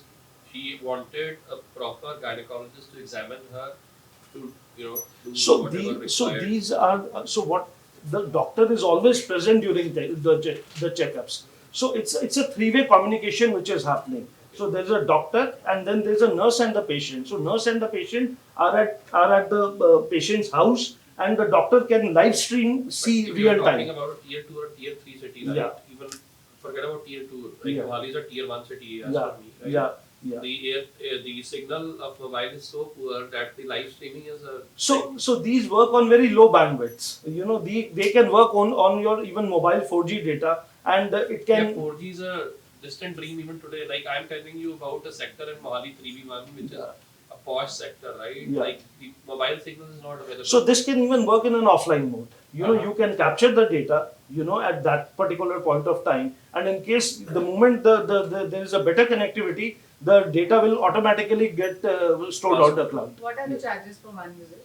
So we are currently charging about close to about 300 rupees for a visit for teleconsultation per visit, and for teleconsultation we are charging 100 rupees. It's on a complete WhatsApp. So only once the doctor feels there is a need for physically verifying physically examining the patient, then he will ask for these kind of services. So basically, the numbers will play a very big role because you giving the nurse at the home facility, you doing the live streaming, you having a doctor at the other end, Yes. all these things are going to involve a lot of costing Yes. at your end. Yeah. And with 300 rupees per visitor cost, I don't know how your unit economics will work. But Yeah. we can discuss. Yeah, it. sure, Yeah. absolutely, Yeah. Thank you. absolutely. Thank you so much. Yeah, please. Language, Next. especially you are talking about illiterate and all those. So I am currently not talking about the typical rural setup. I am talking from a tier 2 to a tier 4 town. So I'll take I stay in Nayagaon, which is just next to PGI. It has a population of 2 lakh people. and there's not even one single gynecologist, there's not even a single general physician available, being just 2 kilometers away from PGI. It's just that, most of the people are either so used to going to PGI, or they are just not ready to even, try out solutions which they can get sitting at the comfort of their homes. Another point to why women have a great socio-economic kind of issues where they are not even ready to move out to the clinic because of security, because of certain economic pressures, socio-economic pressures, their priorities with families. So the complete psychographics compels us to offer these kind of services. Which instruments do you include in this OPD kit? So there would be stethoscope, there would be otoscope, and then there are 3-4 diagnostic kit units. So we are doing instant 160 parameters we are capturing. So some of the tests like lipid profile, dengue, chikungunya, all those tests I can do it at a costing of 150 to 200 rupees. Which anyways you will have to spend at least 3 times or 4 times the amount if you go to any diagnostic lab, and they are giving me instant results, and they are all FDA approved devices. And not just to enter these digitally in your platform. So everything when you capture, it automatically gets captured in that kit and automatically gets uploaded in the cloud. So that's something that. So there's no manual data entry which you have to do. I'll show. I have my laptop. I'll show it to you. Maybe separately I can show it to you. I have certain material also. Okay, so next this was Carewell 360, and next we have Shri Shiksha. Hello, good morning everyone. This is Tavishi. I'm the founder of Shri Shiksha. It's an idea level startup as of now. We launched it just recently in July, and if I talk about the problem statement, well, we know that today the youth is facing a lot of depression issues and mental health issues. We see that outside we have built a lot of comfort and convenience, but within there is lack of wellness. So basically we provide holistic wellness training to the youth so that they can become leaders of tomorrow. And why holistic wellness is because we are catering to nutrition, we are catering to different aspects of their personality differently, separately, but we are doing it in a way that caters to their mind, body, soul, and energy. So it's a very deep science that we are bringing through courses at our platform. So it's basically an idea level startup, I said. So we have these 2 up and running services, although we are in the process of taking the client. So first is career enhancement through holistic wellness training, which is basically for students to motivate them to do something extra out of their college curriculum. So what we do is we provide this wellness training which they can use to make their own digital programs, which is a very good incentive for them as well, for resume building as well, and also it makes them aware about holistic wellness. And second is programs for schools, colleges, and corporates. We are working on this separately, and we are in conversation with many schools and colleges in Delhi and in Chandigarh. So about technology, if I talk about, well, we have a well-established LMS, and an application is under development, and we use Graphy for that as a support. And here's the thing, we use Focomate, which is a new startup which is working as a multimedia partner with many high-ranking colleges. What they do is they make the content very engaging. When I say that, I really mean it, in the sense that because we are doing training, it's very important for the children to be engaged, and we have created such courses with them which are on our platform currently, which are very engaging, which captivate their attention at a very high level. So about competition, well, CultFit, Rocky, Mindcello, these are some new startups that have come up. CultFit is very famous now in health and wellness. But the basic thing is, if I have to just summarize, what is the thing that differentiates us is that we focus on holistic factors. All of the health and wellness right now in the market is concentrating on health as a nutrition aspect, only the nutrition aspect. But we cater to the spiritual aspect, the emotional aspect, the physical aspect, everything. And for that, we do we take the life coaching approach, and we are basically an early stage startup. We are pre-revenue. As far as vision is concerned, well, our mission is to contribute to the holistic wellness of 1 million people by 2024. We aim at transforming the lives of the youth, obviously through programs. And basically, our vision is to help the students not only become, good leaders as financial leaders, but also, who understand deeper science within. Thank you so much. What's your product?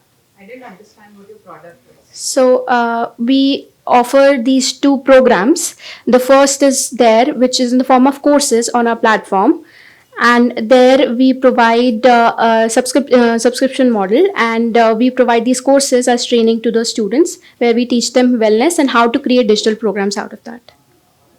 So aren't these already there as bits and pieces? Like if you need any kind of service as a college student, probably not like.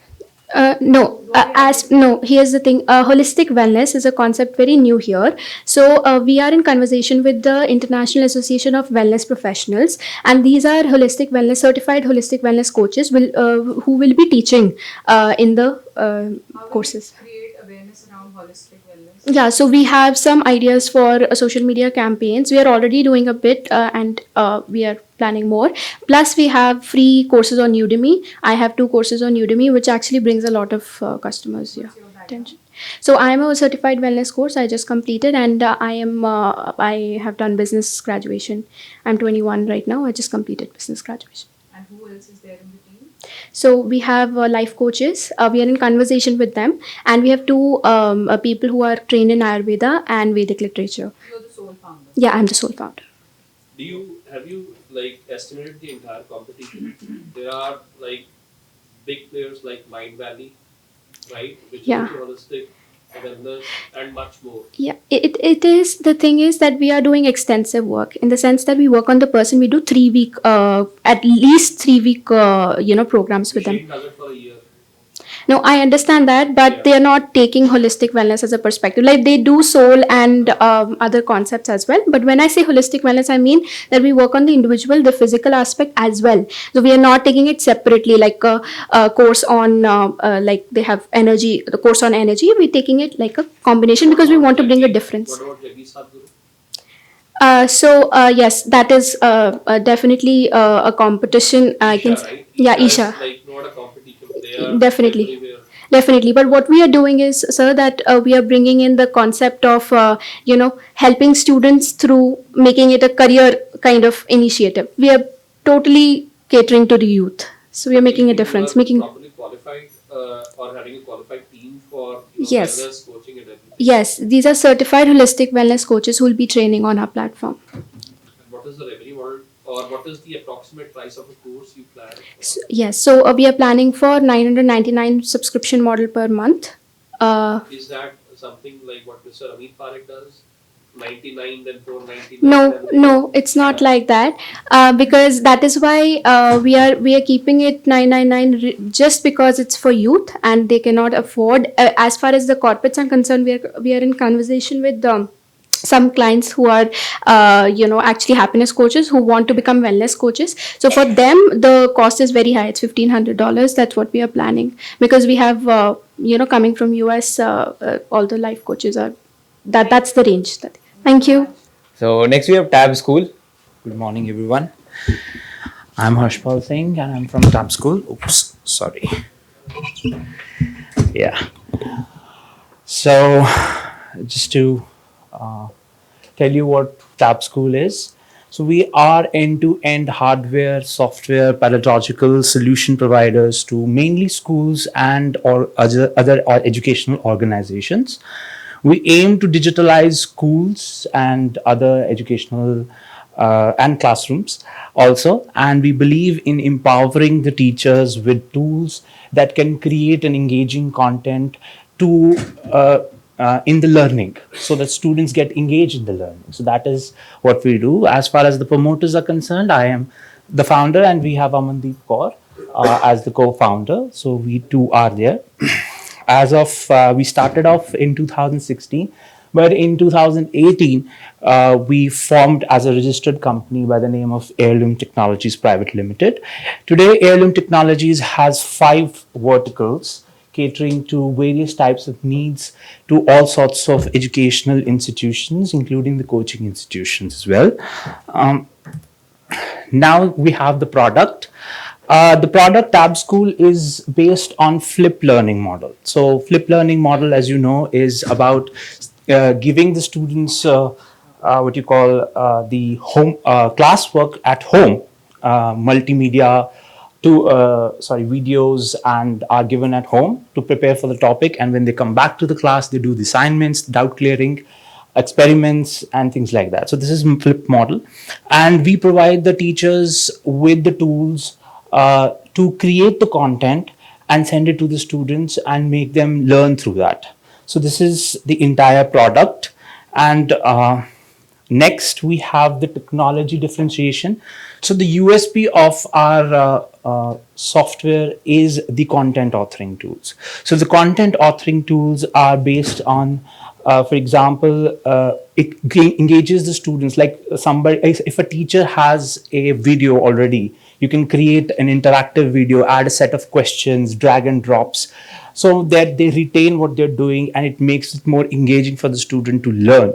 And it also develops certain life skills, because the path that is there in the school days is generally to develop your critical thinking skills. Our curriculum is also based on that, critical thinking, logical thinking, language learning, socialization skills, that are all there. So we also do that. Our technology is based on HTML5, and it supports all languages. So that's there. As far as the competition is concerned, we have the Next Education, which we consider as one of the biggest competition for us, because they are also into 360 degree solution providers. And apart from that, there is Class Plus and obviously Teachment, but they are more into coaching institutions. They're targeting coaching institutions that is there. Then our target market is tier 2, 3, 4 cities, and we already have clients over there. We have clients in Lalganj, Bhatkal, Anantnag, and Angul. So we cater across India. Our USP is content authoring tools and unified solutions for schools, as well as immersive learning. So all our softwares are loaded onto our tablets and given to the students in the schools, and it is up to the school's choice whether they want to implement only in the classrooms or whether they want to give it to the students to take home. We have the business performance as well. So this year we have already generated 50 lakh revenue, and we already have an orders worth 90 lakhs. So as far as the recurring model is concerned, we have 30 lakhs worth of recurring model. So our aim is to our target is to generate revenue of 3 CR this year by March, that is 31st. Oh, 1 minute to go. 1 minute, so I'm almost done. So the way forward is that we are building an ecosystem starting from young student, like from primary classes, and going right up to K-12, that is 12th class, catering all sorts. Our vision in 2023 is to create the content using our own platform so that it reduces the load of teachers. Also, we are planning to launch ourselves in the international market as one. We have 2 customers. One is from Uganda, that is Kampala, and one we have is from Nigeria. So we are planning to launch ourselves internationally, at the international stage as well. And also, apart from that, we have few other coming up products also. Like we are launching browser, which is specifically designed for kids. That is under development, because this is one of the requests made by majority of our clients. Currently, we have around 293 schools onboarded, which are paid customers. Thank you. Yes. Do you customize your product for every school? Not exactly. We take the feedback from the schools and we see what is the common things that are there, and then we keep on developing that.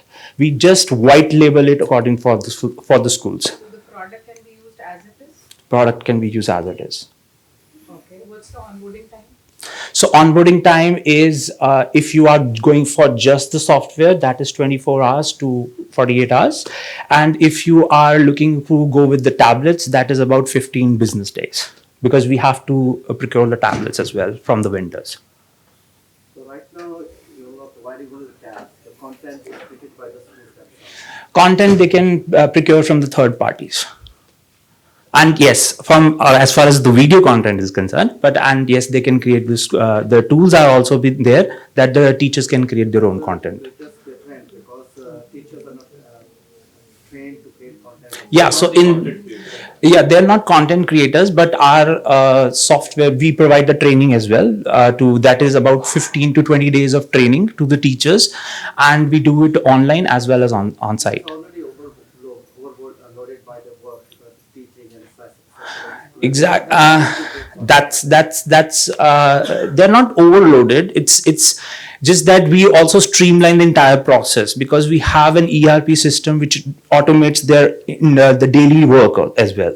So it's not just the LMS, which is classroom LMS, which is there, which is also the ERP systems that gets implemented automatically into that, which reduces the load of the teacher. So our biggest strong point in this particular case is that we train the teachers. Training is very important for the teachers, and we give about 20 days of training. What you talked about these two features, What are the tools and what is the USP? I would say because there are many.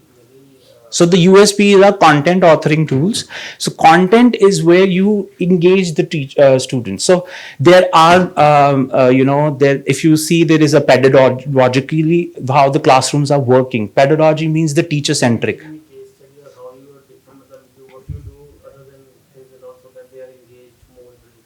So for example, there are crossword puzzles. So why do we use crossword puzzles? They are problem solving techniques. They enhances problem solving techniques in kids. So if you want, let's say to, for example, but one of the thing is that you want a kid to learn capitals of all the countries. So you put them in the crossword puzzles. You tell them, okay, do a crossword puzzle. This is how they are engaged into the learning process because they will be doing the crossword puzzle. You've written the country, they have to find out the capitals. And this assessment is given, the feedback is given to the teachers as well as to the parents. What's the team size? We have about 12 people. Include the trainers? Sorry? Include trainers? Yes, we include trainers as well. Who's your end, like the schools or like Schools only. Schools and coaching institutions. And in the tier 2, 3, 4 cities. When you talk about content creation, right, a teacher is typically not the best content creator, right? Even with the training of 15, 20 days, right? So there are people who create only content. Right? So probably the content I think I beg to differ because when I started talking to teachers, they said we always get something which is already made. Why would student come to our school if our uniqueness is being standardized with the content which we buy from, let's say, Byju's or Extra Marks? So we want to add something on top of it to make our school unique and to make sure the students are coming in. So there are problems, and obviously our model is also based on HUTG, which we are currently working on, and is also based on HUTG model of learning, which is student centric. What is the price? What is the revenue model like? Because the figures which you showed, right? Yeah. Like, Yeah. so what exactly is the price? Like, how do you price? How do you, like, is it a ARR model? So we have an ARR model as well. We have, so our tablets generally starts from 8,000 rupees and goes up to 12,000 rupees, including the software that is there. And we have, again, the annual next year, we charge about 2,000 rupees for per student, which includes your, the hardware maintenance as well as the content, as well as the tools, software. And because we also have our own MDN, that is parent control software. So where we limit the access of applications and websites for the students if they're using in the classrooms and also outside the classroom. In a class, every student must have a tab. Sorry? In a class, every student must have a tab. So if you want to use Tab School in a classroom, you need to have a device, not just only tab. You need to have a laptop or something. So here tablet is a delivery mechanism.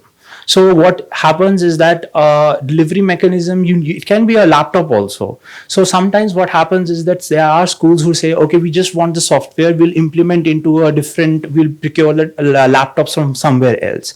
So we sell as a software as well. But if there are certain schools who are looking for tabs and they are into, investing that kind of money, so yeah, definitely we provide them with the tabs as well. So that tablet is an optional thing for them. Is the revenue including the tabs? In some cases, yes. In some cases, no. So it's total revenue. No, so basically this revenue includes tabs. This revenue includes tabs, yes, as well as software as well. So yeah. How many schools you are living in? 293 across India. Yes. That is a paid customer. It's a crowded space, right? There are many other elements. Yes. How do you? So one of the fine thing that I'll tell you from my customer was that he apparently opted for an LMS during COVID, and now he tried to reach out to that vendor. The vendor is not picking up the call because he was a local vendor, and he said, now my data is gone, I cannot upgrade. So in that particular case, he came to us and he said, see, I want to go with the company which provides me support even after 5-6 years of time. It's stable, it's there, right? And my data is secure, and that's where we come in. So local vendors, no doubt, might be providing the systems in 2,000 rupees. So why we are providing, we have the technology to engage the students into learning, and second thing is we are a reliable brand now. We are known across India for our great support system, our great service and implementation. So that is where we play a bigger role. Yeah. So do we have a web accessibility tool team? Yes. Web accessibility tool of a2l.com. I am Sanjeev Kumar. Our all right, date. It's today date. Okay. Domain मैं सीधा start कर रहा हूँ. Domain names of the websites are in one language in the word of 200 plus languages. Alphabets of domains are away from each other in the word of a billion disabled public. 25th March of 2019 is our starting of this tool. I am Sanjeev Kumar, main promoter, investor and proprietor. Government and private websites are our two main verticals. It is a web accessibility tool. If regional or disabled person wants to open a website, then he or she needs the help of third party. But if he or she wants to open that website next day, then he or she needs that help again and again. Now he or she needs this help again and again. Sorry. Websites have to paste a code from a2l.com on their websites. After that, user can open the same website by typing any three keys like ppooi.com. Person can press any three keys like this keyboard UUYYTT or LLKKJJ, any three keys. After that, control enter or .com. For example, open ngu.ac.in. Second, once on your computer, open a new tab. Type ppoia.com. You will see ngu.ac.in again. USP is no competition, even fine possible if website will not use it, because due to law.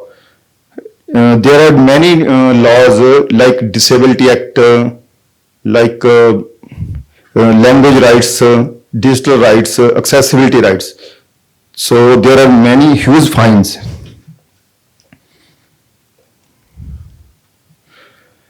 It is domain-based technology. ppoia.com cannot be copied. Other easy options are not available. If other will try, then he cannot do it due to copyright law, patent law, etc., etc. No competition, first time in the world, unique also. Revenue is zero because we are selling in at this we are start selling at this year.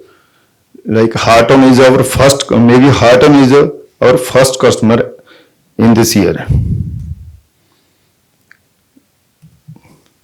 My vision is that 20 million websites will use it for $100 per year. Even Google will use it due to law and business benefits, because accessibility gives business also. Thank you very much.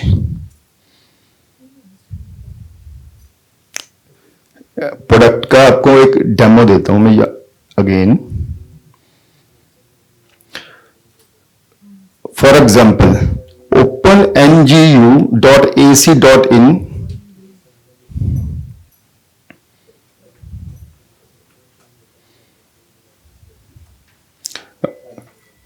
Any question?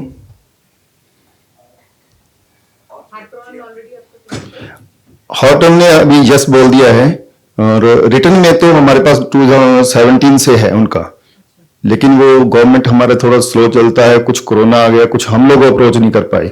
Horton अभी बोल रहे हैं कि वो इसको implement करते हैं Haryana state में.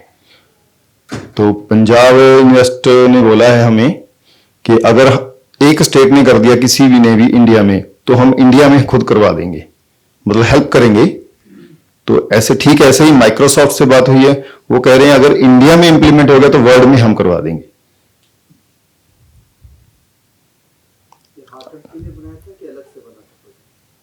कैसे सर? नहीं नहीं नहीं, ये प्रोडक्ट R&D का हमारा पार्ट रहा है. हमने इंजीनियर्स को हायर किया था कि ऐसा प्रोडक्ट बनाओ जो गूगल को चाहिए हो, गूगल के ऊपर हम ना डिपेंड रहे, हमारा प्रोडक्ट ऐसा हो जो गूगल भी ले.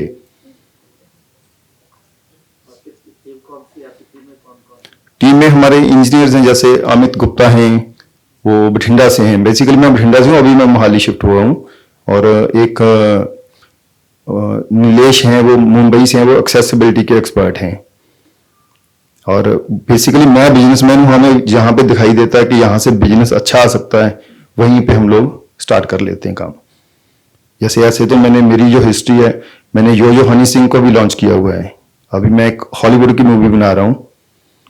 तो आईटी में हमें ये इसमें अच्छा पोटेंशियल दिखाई दे रहा है, क्योंकि यूएस में अगर आपकी वेबसाइट एक्सेसिबल नहीं है तो 1 CR का फाइन है पर डे का.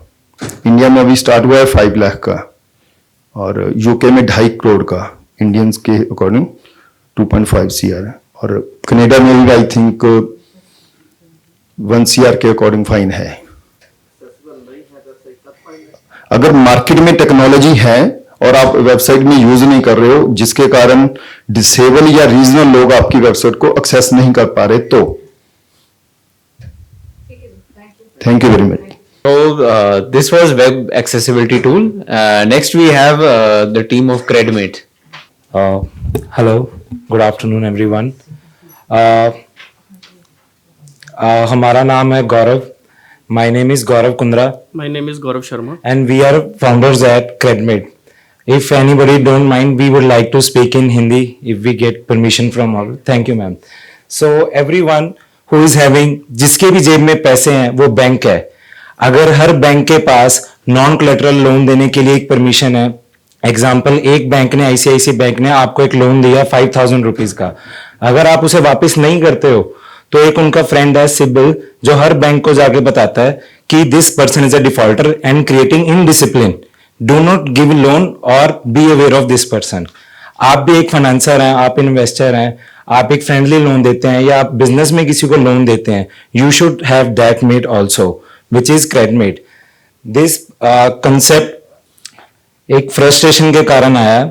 हम दोनों एक बिजनेस ट्रेडर्स हैं and we were doing all business on credit only. हमने इतना उधार मार्केट में दिया, इतना उधार मार्केट में दिया. हमने लुधियाना के लिए पहले ये ऐप बनाई एक फ्रस्ट्रेशन से कि कोई भी हमारे पैसे डिफॉल्ट करे तो सबको पता चले कि उस पर्सन डिफॉल्टर है. तो we created one app and right now हमारे पास एक क्रेडिट मीडिया इन्वेस्टर है doctor Vivek Bindra who invested 1 crore rupees media credits to the CredMate and this is our product. So अगर मैं आपके पास उधार लेने आया हूं, अगर आप मेरा फेस डिटेक्ट करके, मेरा फोन नंबर डिटेक्ट करके, मेरा आधार कार्ड डिटेक्ट करके आप ये रिपोर्ट देख सकते हैं कि मैंने लोगों के ऑन टाइम कितनी बार पैसे वापस किए हैं, रीशेड्यूल कितनी बार किए हैं, डिलेड एंड सेटल कितनी बार किए हैं और डिफॉल्टेड कितनी बार किए हैं. कुछ लोग लुधियाना में डिफॉल्ट करके दिल्ली चले जाते हैं, दिल्ली करके बॉम्बे, बॉम्बे से दुबई, दुबई से कनाडा, और कुछ लोग अपना बिजनेस ही बदल लेते हैं, सूट्स का बंद करके साड़ियां कर लेते हैं, रिश्तेदार बदल देते हैं, दोस्त बदल देते हैं. आपको कितना मजा आएगा आप शादी पे जाएं और एक बंदे की फोटो क्लिक करें और पता चल जाए कितना बड़ा व्यापारी और धोखेबाज है. आजकल ये आम बात बन गई है. तो हम भी बहुत बड़ा शिकार हुए थे, तो हमने ये ऐप लॉन्च की क्रेडमेट, ताकि हर किसी को पता चले, ना कोई शादी में धोखा हो, ना कोई बिजनेस में, ना कोई व्यापार में. तो हम चाहते थे कि हर किसी के पास पैसा है, कोई उधार क्यों नहीं देना चाह रहा, क्योंकि हर कोई डरता है, हर कोई डरता है कि ये पैसे ले लेगा और वापस नहीं करेगा. तो एक्चुअल रिपोर्ट बनाना बहुत मुश्किल था. ऐसे नहीं है कि हम बोलें कि ये डिफॉल्टर है, इस पे लिख दो क्रेडमेट पे ये डिफॉल्टर, ऐसा कुछ नहीं है. So the main USP is हमने क्रेडमेट को एक कंसेंट बेस्ड ऐप बनाया. तो इसमें हमने एक टाइमलाइन भी बनाई है फेसबुक की तरह, जिसमें हम डेली डिफॉल्टर्स अपने आप अपलोड होते हैं. जैसे कि आज किसी ने किसी का कंसेंट किया हुआ था, उसको पैसे उसके नहीं मिले, तो automatically he will be a defaulter. अगर वो यूएस जाता है, 10 साल बाद उसका बच्चा कहता है पापा आप तो बड़े बड़े डिफॉल्टर हो, तो वो यूएस से वापस आएगा 10 साल बाद और लोन सेटल करेगा, वो डिलेड एंड सेटल में आएगा. How this all work. Example, मैं सर से 10,000 रुपए उधार पे लेने आया हूं और सर को लग रहा है कि मैं डिफॉल्ट कर दूंगा, शायद मिलूंगा ही नहीं, अपनी आइडेंटिटी चेंज कर लूंगा. तो सर मुझे बोलेंगे कि Gaurav download the CredMate app and send me a consent, लिख के भेजो उस पे कि 10,000 पे इस डेट को इस टाइम को वापस करोगे. तो मैं सर को टाइप करके पूरा फॉर्म भर के भेजूंगा लाइक एन ई कंसेंट, और सर के पास एक ओटीपी होगा. जब 10 दिन बाद मैं सर को 10,000 रुपए वापस करने जाऊंगा, सर एक मुझे ओटीपी देंगे, मैं ओटीपी वो क्रेडमेट ऐप में डालूंगा, मेरी ट्रांजैक्शन ऑन टाइम आना शुरू हो जाएगा. अगर मैंने सर से ओटीपी नहीं लिया तो I will be shown as defaulter in the CredMate app. So this is the process of consent based. It will not. Example, 2000 सन में सिबिल आया था, तो बहुत लोगों को क्रेडिट कार्ड इशू हुए थे. बड़े बड़े मर्सिडीज वालों ने भी क्रेडिट कार्ड के 5,000 नहीं दिए, 10,000 नहीं दिए. जब वो 2006 में 2010 में दोबारा क्रेडिट कार्ड लेने, कार लेने गए, न्यू मर्सिडीज लेने गए, तो मर्सिडीज वालों ने बोला कि सर आपने क्रेडिट कार्ड का 5,000 नहीं दिया, पहले वो सेटल करके आओ और एनओसी लेके आओ. So we are having a vision like this. Right now we do not have any competition in the world, क्योंकि कोई भी दुनिया में ऐसी टेक नहीं है जो person to person, relative to relative, business to business, peer to peer ऐसे कैटर कर रहा हो. एग्जाम्पल, आप बैंक के साथ डिफॉल्ट करते हैं या बैंक के साथ अच्छा बिहेवियर करते हैं, बैंक आपको 3 महीने बाद अपडेट करता है. We are updating you in 3 seconds. अभी आप समराला चौक से किसी से डिफॉल्ट करके आए हो, आप चंडीगढ़ तक आके पहुंचोगे, पहले रास्ते में डिफॉल्टर हो चुके होगे. So we are doing on face detection and Aadhaar card which is really unique. People can change their country identification, their phone number, their business GST, but they cannot change their face. And we all are having these differentiation because जो CIBIL trans union है वो सिर्फ bank और customer के साथ कर रहे हैं.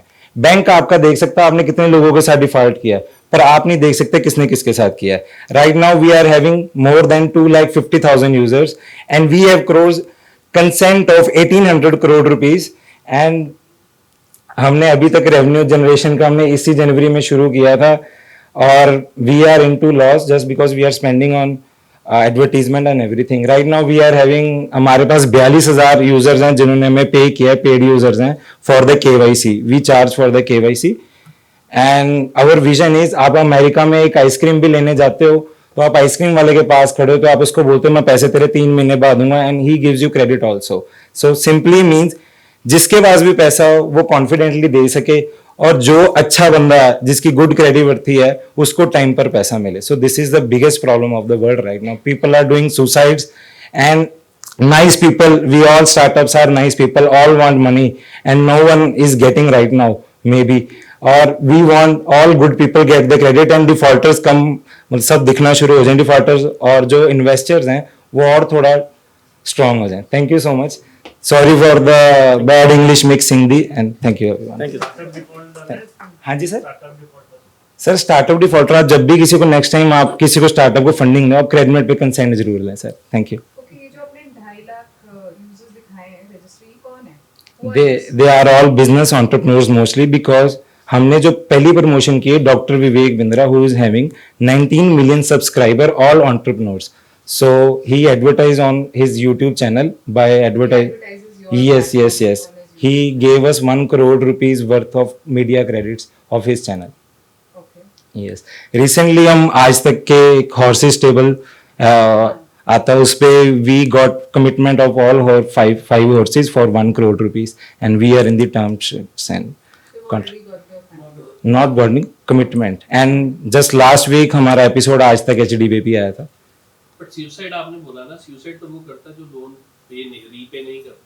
नहीं सर आप कभी लुधियाना आए सर एंड लुधियाना केसरी खोलें जो लोन देता है वो भी सुसाइड कर रहा है क्योंकि सर वो कर रहा है कहता है मैं पैसे मांग मांग के थक गया मैंने मर ही जाना तो जो ले रहा है वो भी मर रहा है जो दे रहा है वो भी मर रहा है सर हाँ जी सर रिवर्स को आप कैसे हैंडल कर रहे हैं? रिवर्स मैं आपको फ्रॉड डिक्लेयर करना चाहता हूं, मैं आपको ओटीपी नहीं दे रहा सर आप ऐसा करें ना एक हाथ से पैसा दें एक हाथ से ओटीपी ले जैसे आप चेक और रजिस्ट्री कर मुझे तो आपको फ्रॉड डिक्लेयर करने में मजा आ रहा है उस केस को आप सर सोम सर हम we will integrate with the UPI आप उसी क्रेडिट में से ट्रांजैक्शन कर दो you no need a OTP sir मैं ये बोल रहा हूं सर मैं आपकी समझ गया सर मैंने आपसे पैसे उधार से लिए मैं आपको चाहिए नहीं पैसे वापस सर मैंने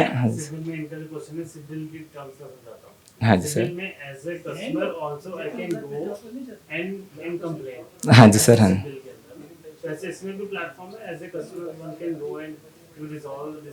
No, we don't resolve anything.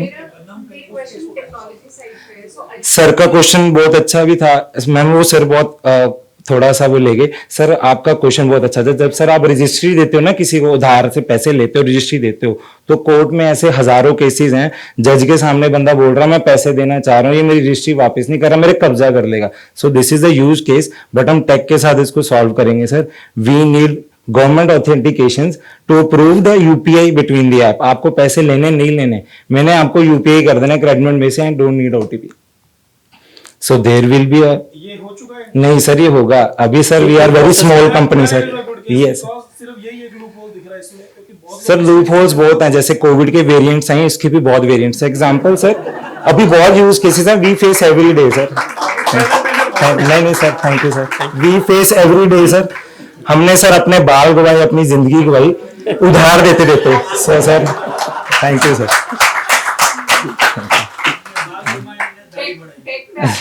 Yes. So basically आप स्कैन कर रहे हो स्कैन करके you getting all the data right if yes ma'am अगर ऑलरेडी वो क्रेडिट यूजर है और उन्होंने सर के साथ ऐसे ट्रांजैक्शन की वही डाटा दिखा रहे हैं प्रीवियस डाटा नहीं दिखा रहे हैं my question is for example अगर मैं बोरोवर हूं लाइक मैं ले रही हूं you know money from the lender so lender का एक कंडीशन है you have to you know onboard on the credit app अगर वो मैं नहीं कर रही हूं then my data is not there Not there, so it's no. not for the people who don't want to use this Yes, ma'am, yes, right ma'am. it's Yes, restricted yes, so कोई ma'am. challenge I'm sure आएगा for the lender also to onboard the users yes ma'am as a borrower to with us multiple options है नहीं ma'am borrower के पास अभी आजकल ऐसा है जो कोई मोटरसाइकिल लेने जाता है ना फाइनेंस पे तो उसके सामने ना इतने बड़े कागज रख देते हैं तो ऐसे आंखें बंद करके साइन करता है आजकल जो बोरोवर है ना आप उसको कुछ भी बोलो वो करने को तैयार है so we are promoting the lenders to force कि आप जिसको पैसा दे रहे हो अगर वो बोल रहा है मैं तो नहीं क्रेडिट पे आता तो आप उस बंदे के साथ कर ही क्यों रहे हो वो आपको कमिटमेंट ही नहीं करना चाहता टेक पे तो you should not do any kind of transaction with that person second question आपका जो वो है ना ट्रांजैक्शन अमाउंट वो बहुत बड़ा है यस मैम लेकिन आपका रेवेन्यू उस हिसाब से actualise we are not ma'am we are not try to collect any revenue from the transaction right now हमने जस्ट की ट्रांजैक्शन को फंड वे में ना ले या ई कंसेंट फंड में ना ले तो हमने 1 लाख रुपीस के ऊपर की आपको ट्रांजैक्शन 300 हमने चार्ज अभी से शुरू किया लास्ट मंथ से we are businessman our self तो हमने अराउंड 60 लाख हमने पर्सनल इन्वेस्ट भी किया जो बूटस्ट्रैप जिसको कहते हैं तो मैम वी फील हमें अभी 10 मिलियन यूजर तक इतना तंग नहीं करना चाहिए and we are very much free we are not very desperate to charge the customer for everything sir ma'am I think we can run it our own sir we need mentors we don't need अगर कोई हमें एक अच्छी sweet shop वाला बोल रहा है मैं आपको 2 करोड़ की फंडिंग देने के लिए तैयार हूँ we are not ready for it because we need a mentor along with the investor अभी हमें सिर्फ कोविड जो मेकर्स है ना, कोविड वैक्सीन मेकर्स थे, उसको सब यही सवाल पूछ रहे हैं बिहार में जाके ये कितने की बिकेगी। वो कह रहा है मुझसे ये पूछो ओमरिकॉन का क्या करना है, डेल्टा का क्या करना है। हमसे ये सवाल आए तो हमें बहुत अच्छा लगेगा ma'am. But right now we are not that business plan maker of this tech, we need big players with us. Yes, soon, because bank need the data. जब आप बैंक के पास लोन लेने जाते हो तो बैंक मैनेजर चाहता है कि वो देखे वो दुनियादारी में भी कैसा, कितना बड़ा डिफॉल्टर है। क्योंकि सबसे पहले लोग अपने कॉलेज में दोस्तों को करते हैं, 20 साल से लेके 25 साल तक रिश्तेदारों को, 25 साल से 40 साल तक वो अपने बिजनेस ओनर्स को या सप्लायर्स को करते हैं, उसके बाद बैंक्स के पास जाते हैं mostly. So this is the personal data, ground level data भी तो चाहिए ना सर। ठीक है sir, any more question sir? No sir. No sir, no sir. But legal binding क्या है? आपने ही कंसेंट दे दिया, राइट? Yes sir.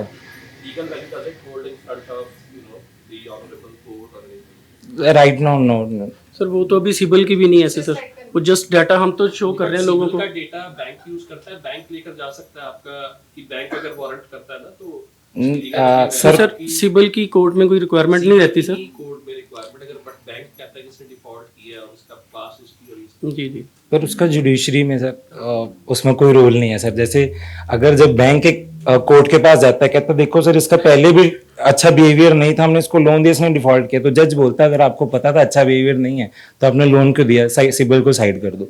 तो ऐसे बोलते हैं जज। आजकल बहुत रूड हो गए जज भी सर। थोड़ी बहुत गलती से LLB कर ली थी तो हमें लगा कि शायद जज ज्यादा रूड हो गए सर। सर जस्ट ट्रांजैक्शन रिकॉर्ड ही हो रही है ना, हम लोग ट्रांजैक्शन नहीं कर रहे, प्लेटफॉर्म पे ट्रांजैक्शन नहीं हो रही, तो इसलिए लीगल बाइंडिंग नहीं है कोई भी। We are just working like a register. Thank you, thank you, thank you. Now we'll then in the meantime we'll move on to Avi Softwares. I belong to a small town of Kathua in the state of Jammu and Kashmir. In the year 2005, I developed breathing issues. I have to consult a doctor over there, and I got diagnosed wrong and got performed a wrong surgery for deviated nasal septum DNS, whereas the actual problem was my sinus inflammations. I have to suffer for 4 years, and when I got my first job in 2009, I had the resources and capability to get a course correction surgery done from Delhi. If it were today, how could I had avoided these 4 years of suffering and misdiagnosis? Assuming in a small town or in a rural area, using my smartphone, I can consult a doctor online in a metro or bigger city. Second, leveraging the sensors of smartphone, the diagnostics data can be collected better and leveraged for effective medical diagnosis. That's the problem on which Avi Software is working, and we are creating a platform called InstaDoc. We are just founded and incubated in this year at STPI. We are operating with a mission to save lives and transform healthcare leveraging tech. Our vision is to make healthcare accessible and affordable to all. We are a team of 12 passionate and driven technologists who are solving this problem. Bit of my background, I worked in tech industry mostly, part of investment banks, international investment bank, and delivering the tech solutions for them, mostly playing with data analytics solutions. Now, why I feel there is an inadequacy in healthcare services.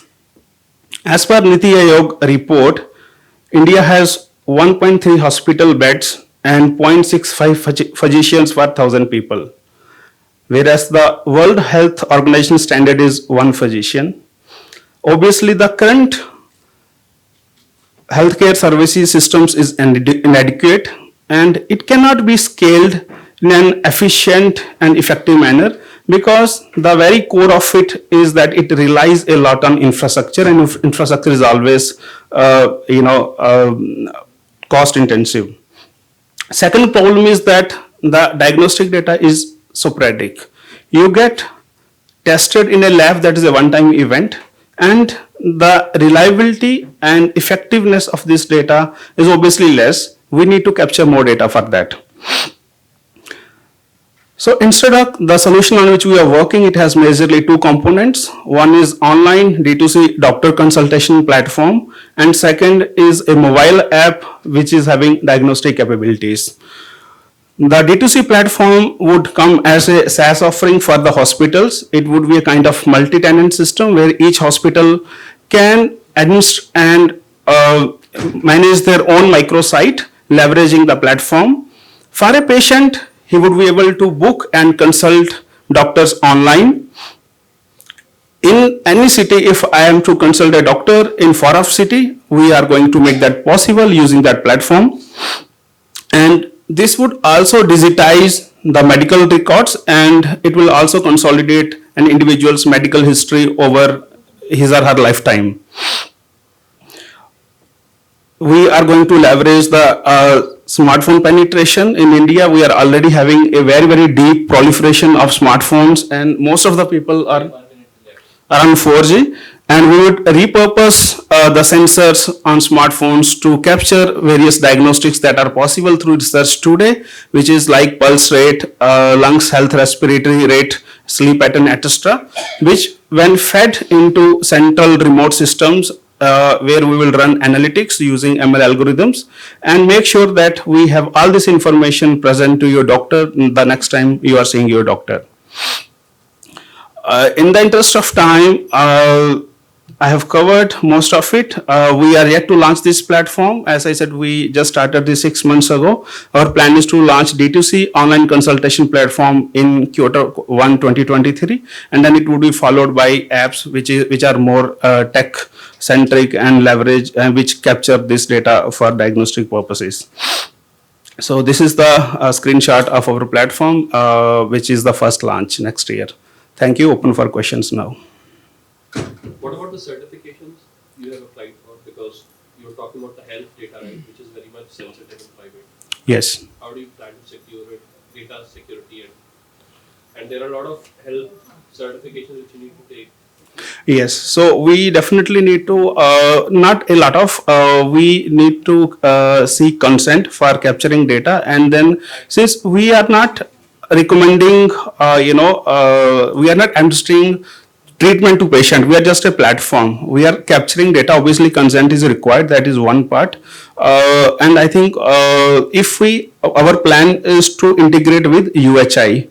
So UHI is already a platform that is launched by Government of India under Ayushman Digital Health Specification. So UHI provides for all those specification and protocols, and I think there are guidelines available. It's an open network, and if you follow the protocol, you can capture the data. So I think UHI is going to be the best, next big thing in India. That's what I feel.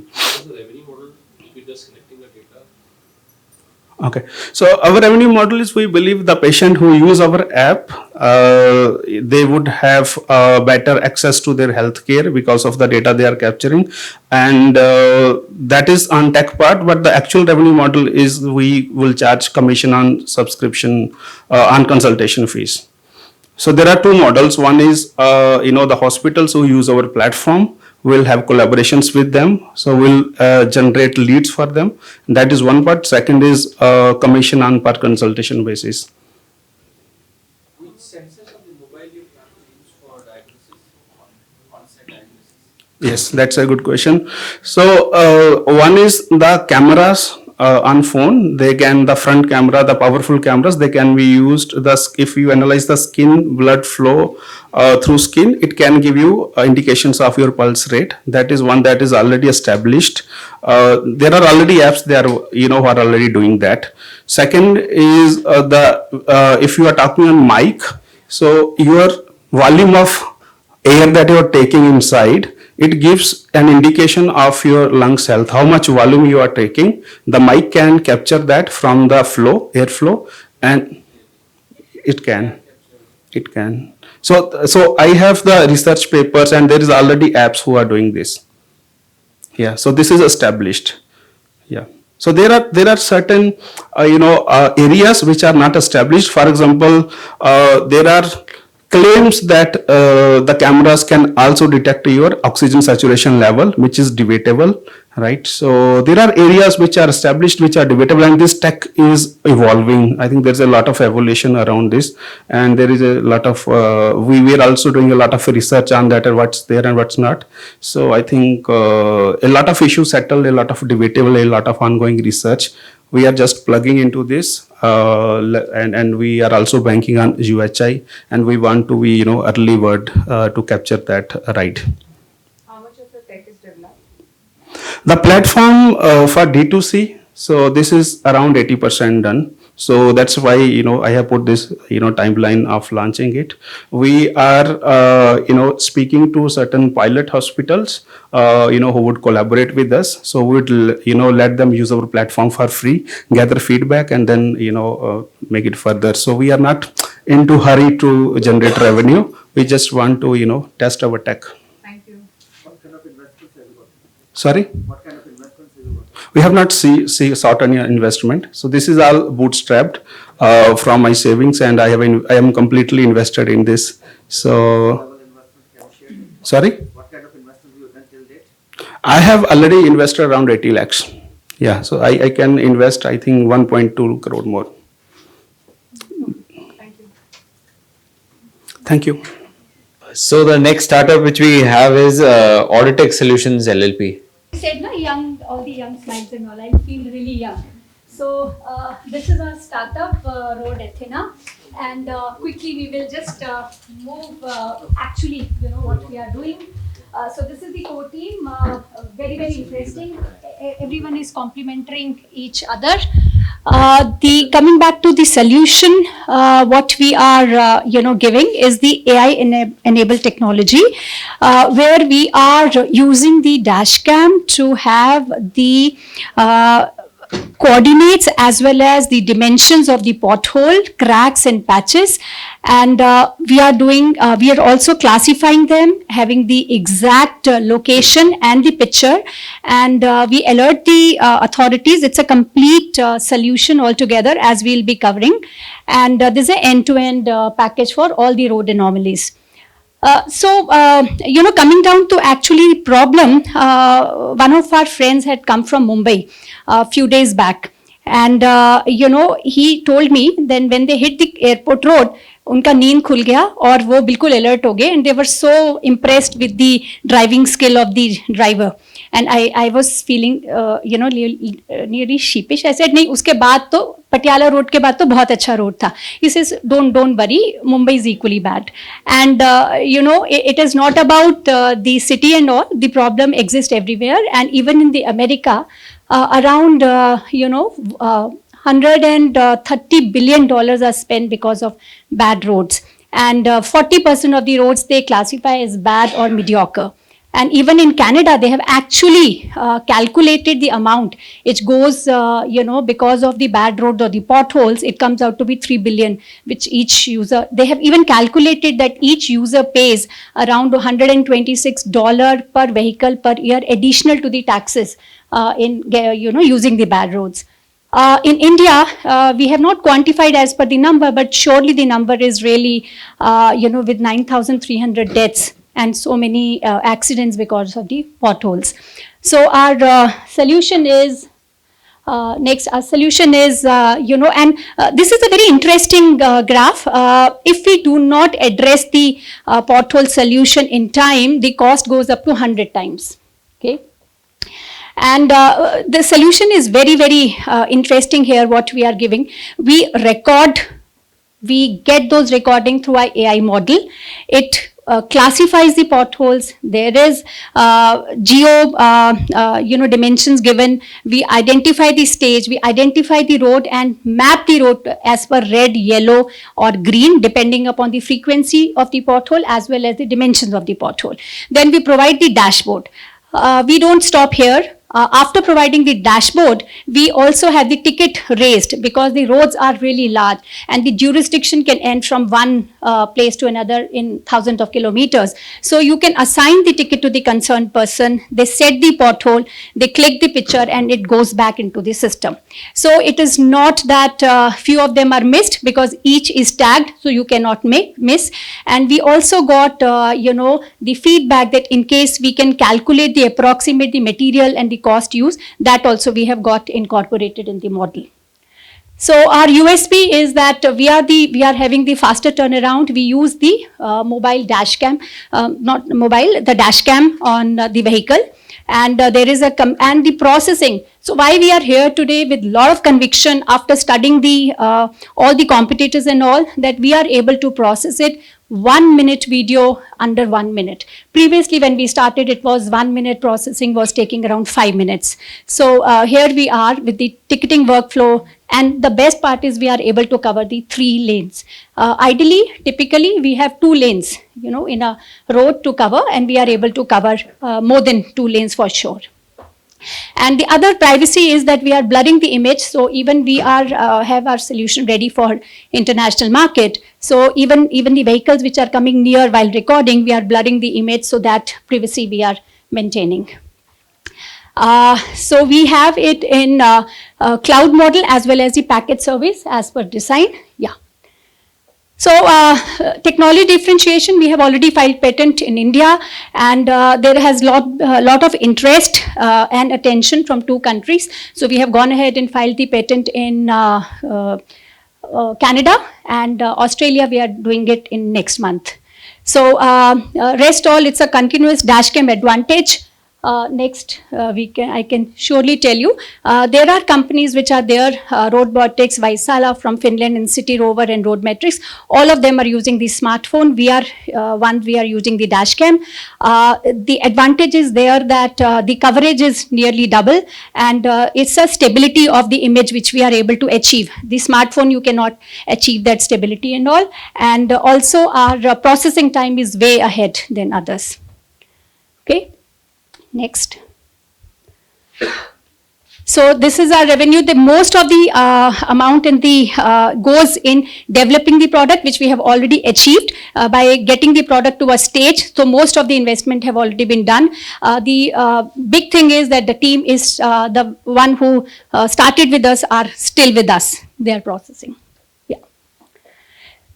So this is what our model is, that we want to complete the paid pilots of 500 kilometer at the same time in business in Canada and Australia to start with, and June 23 and September 23, and we have actually mapped it time wise as well the effort wise about the outcome which we are looking ahead. Open to questions. Who's your target audience? Who are you selling this to? Yeah, so our target audience are 3. Definitely one is the government, and in other countries there are counties and all who can take their decisions to maintain. Also the private road maintenance people for big townships and all who maintain the roads.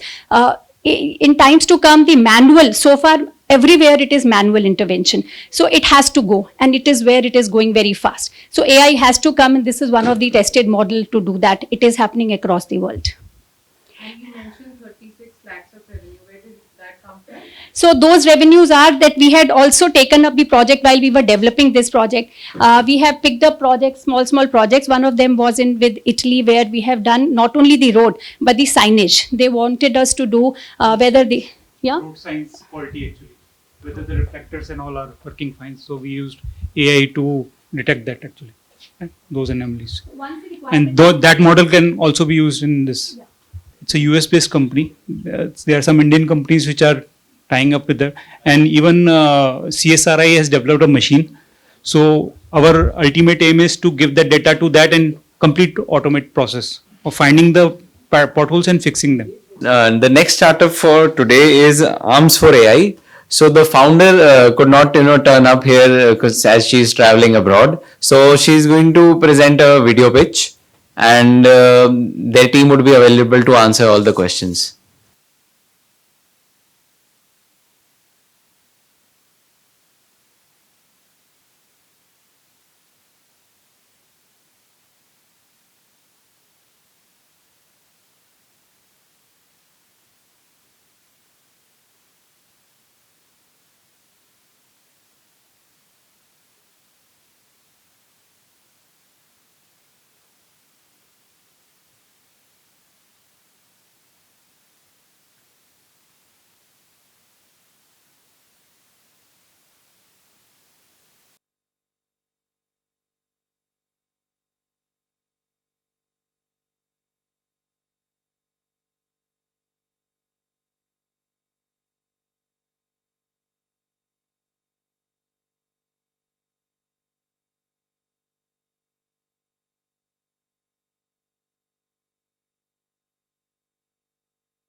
Yeah, I was asking, are you guys already commercializing?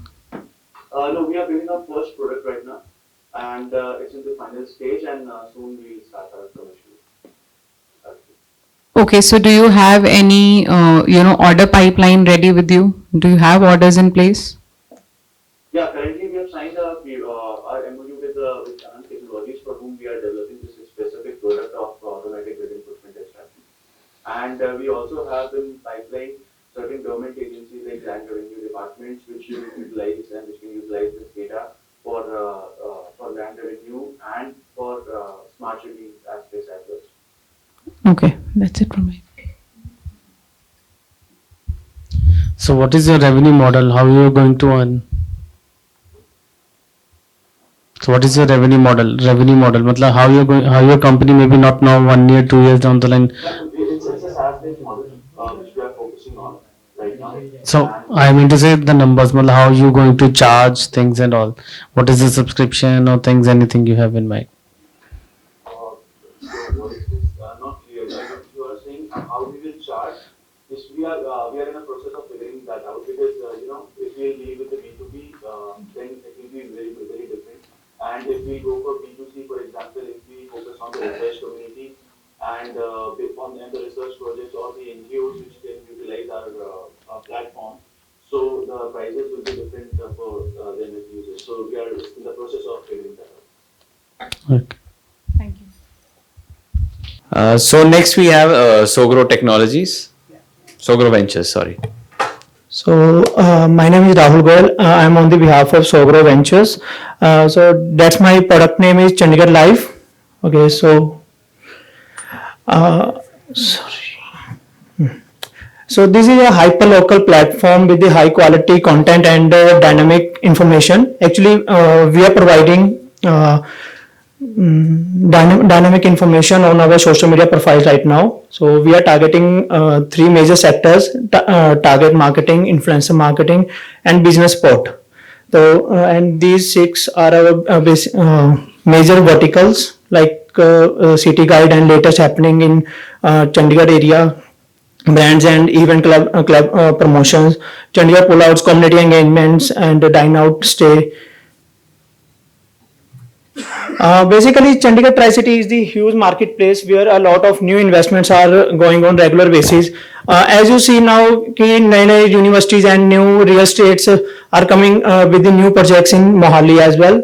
So I think this is a major centering point of the North India after the Delhi. Basically, we are a smart guide for a smart city. So we want to create an ecosystem which can involve all the vendors, F&Bs, content consumer who want to explore new areas and all in Chandigarh, plus influencer and artist, which is a huge market nowadays, plus multinational brands which are newly in Chandigarh. So basically, we are creating a new platform, data analytics and AI to empower our user, vendors, stakeholders, institutions like government and private as well to create an ecosystem. So हम क्या करेंगे कि लोगों की activities को record करेंगे regular basis पे, like एक यूजर को क्या पसंद है क्या नहीं. If we are comparison with the social medias, like Facebook पे आपके पास कुछ लाखों के आसपास मान लीजिए फॉलोअर्स हैं, but some of them are only interest in parties and some of interest only in news. So basically we are focusing on targeting these people, and according to these data we are also consultant to other business as well which are new to Chandigarh, and new कोई भी new brand अगर चंडीगढ़ में launch करना चाह रहे हो तो उसके लिए हम लोग एक कंसल्टेंसी प्रोवाइड कर सकते हैं कि which area is suitable for you, which is good for you.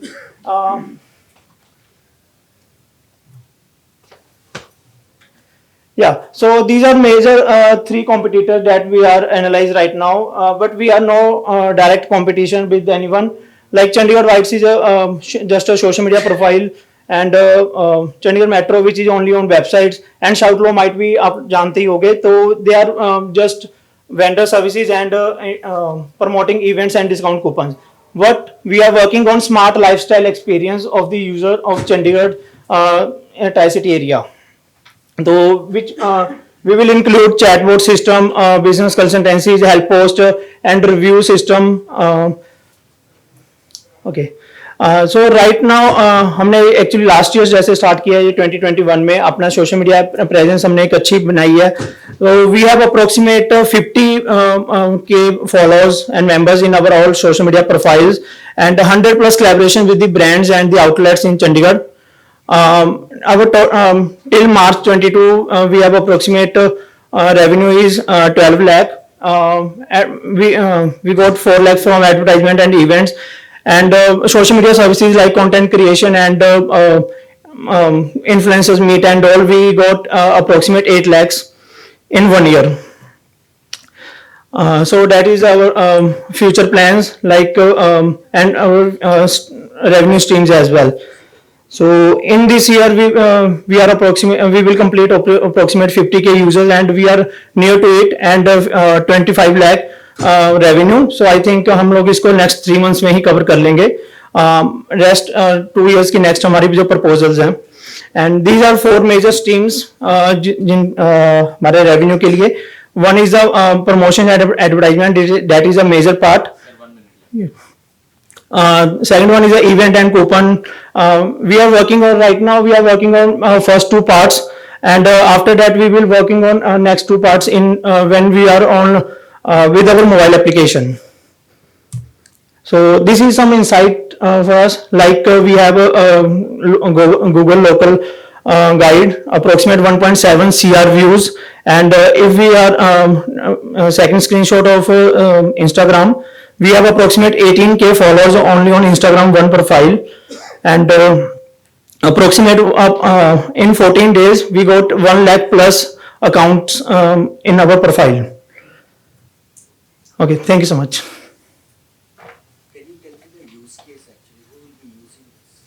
Basically our major customer is a youth oriented, like which is from 16 to 14 years old.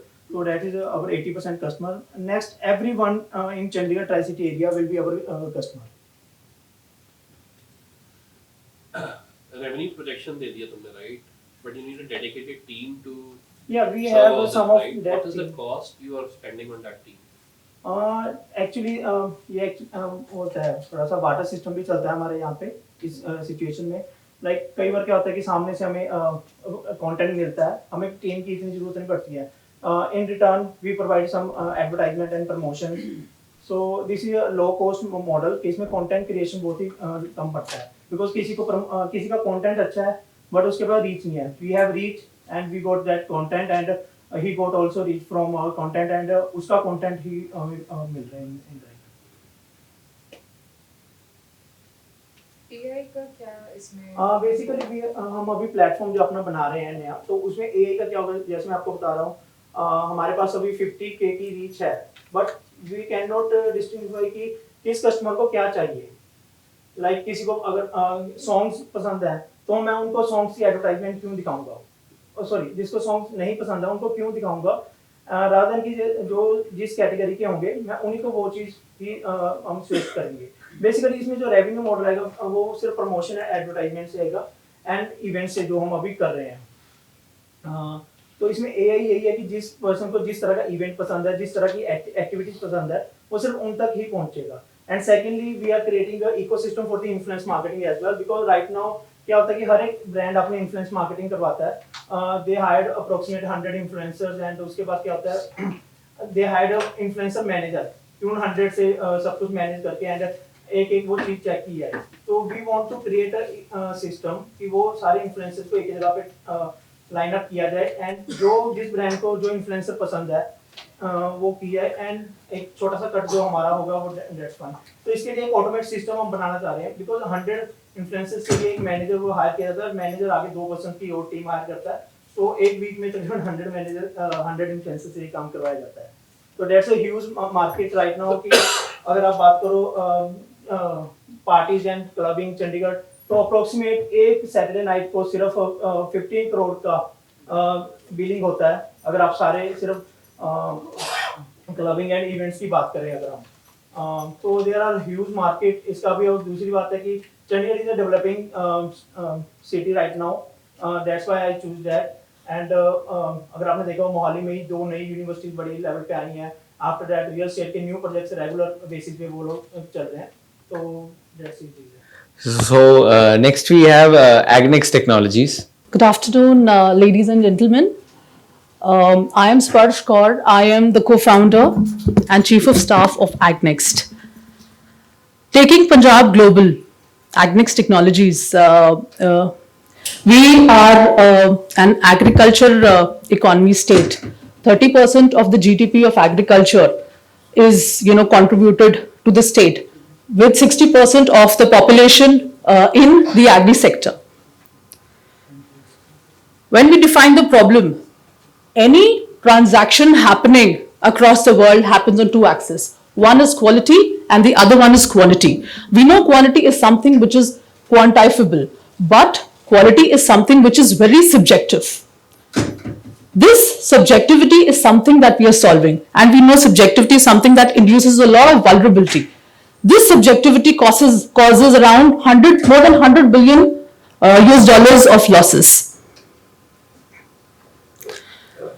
Every morsel of food, every food has its story. A morsel of food on your plate has its story because it goes through different nodes. Imagine the vulnerability and the subjectivity of a farmer.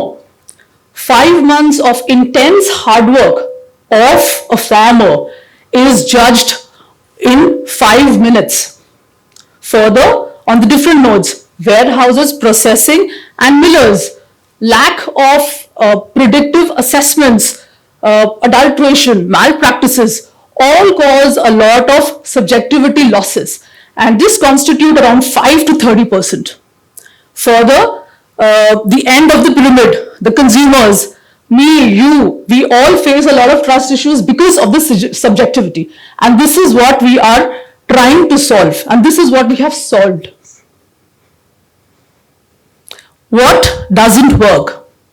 Traditional practices of assessments do not work. Traditional assessments which are time consuming, which involve a lot of manual intervention, do not work. The industry requires standardization. The industry requires systems which are more focused on people, resources, costs, and time. The agribusinesses require technological upliftment. Agribusinesses require systems which can analyze as good as computer vision. It can analyze as good as a human eye. Systems which are portable, systems that can be used on field. And Agnex has been able to resolve these issues. Our innovation journey. We started in the year 2016, focusing on spectral sciences, computer vision, and IoT. Spectral sciences are built on the first principle of light. We have collected around 6 million data points till date, and with these 6 million data points, we have been able to reduce the timeline of assessments from 10 days to 1 minute. In other words, we have been able to convert human organoleptic sensory gestures into digital signals. Computer vision. We have formed the largest visual bank. Again, converting the human subjectivity involved over here, our tests take less than 1 minute. Our IoT systems are now on edge.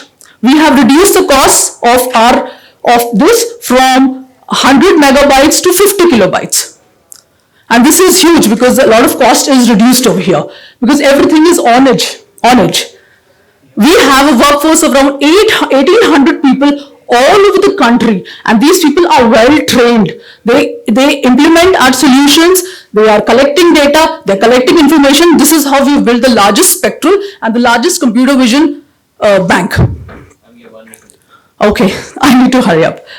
Plus we have these labs. We have currently tied up with around 100% labs, and all these services under one platform called Qualix. So it's like a one-stop solution. It's like a full stack solution for agribusinesses. So this is spectral sciences. We have worked on tea, grains, oil, pulses, animal feed, spices, as well as meat and proteins. Because we have paucity of time, I'll be running up here. We have this Agnex Quality Force, 1,800 people across all over India collecting data for us and implementing our solutions. Lab aggregation, and again under this platform called Qualix. Now keeping quality as a core, we have built in service on service. We are building inspection platform, e-auction platform, a fintech platform. So in other words, it's a full stack platform for agri-businesses. Our TAM is around, total addressable market is around 234 billion US dollars. Our current focus with Agnext being the unique moat is around 24 billion, adding more commodities, it's around 200 billions, and because we're a technology company, we are a product-oriented company, we have a TAM of 10 billion, totaling up to 234 US dollar billion. We have very high entries of barrier. We have done a lot of innovation, a lot of R&D. We have 70 patents in line, out of which 11 are filed. As I mentioned, we have the largest food signature bank, and our processes. Whenever there is a commodity building, which used to earlier take 1 month, we have reduced the timeline to 1 week. Growth, these are our key clients that we are working, and the list is on. We have covered 90% of India in terms of geographic expansion. We are working with key nodal agencies of India. The impact. We are following, not only our mission is commercial, we also have a very high responsibility towards corporate and social responsibility. We are following the United Nations sustainability goals of no poverty by increasing farmers' income by providing them proper incentivization of their product. No hunger by inducing quality food for all. And the mission is taking Punjab on the global scale by building trust in the food value chains. So, thank you for listening to me. What does ICICI have to do with your product? So, you mentioned ICICI as one of your customers, right? Yeah. So this is because quality being the core, we are adding layer on layer. We are also adding a finance technology module over here, where we are lending to processors and millers. So ICICI is, we are partnering with ICICI for this. So ICICI is a partner for you, right? Not yes. A customer. No, not a customer. It's a partner for us. I'll probably go back to the slide again.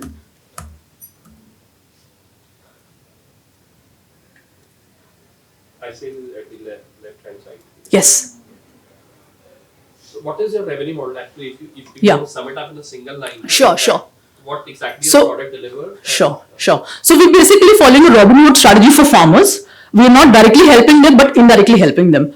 We are working with B2B companies, with B2B suppliers and processors. We are providing them quality solutions, end-to-end implementations with our solution. So they get the right producer whenever they're procuring. They are ensured that they get the right quality food whenever they're procuring, because input is equal to output. For example, an oil processing company, he would need to require the right kind of oils for his right produce. So we are helping him with the quality solutions as well as procurement. We're giving him a good finance coverage over here. We are also building an e-procurement platform for him, so that he discovers the right price for what he's procuring. So it's multiple layers, multiple services for a processor or an agri-business. Plus, when we talk about, while, there is a lot of hidden costs when agri-businesses work, there's a lot of demurrage losses. So when these processors buy, they buy in millions of tons. The quality mark of the result which you give in fraction of seconds versus the one which comes out of the lab. Right. So we have calibrated all our solutions, all our devices with labs. And plus we have authenticated our devices with the main with the nodal bodies, regulatory bodies. So we are ISO approved. We have taken a certification from NDRI for our milk solutions. So with various regulatory bodies, we have taken the app certifications.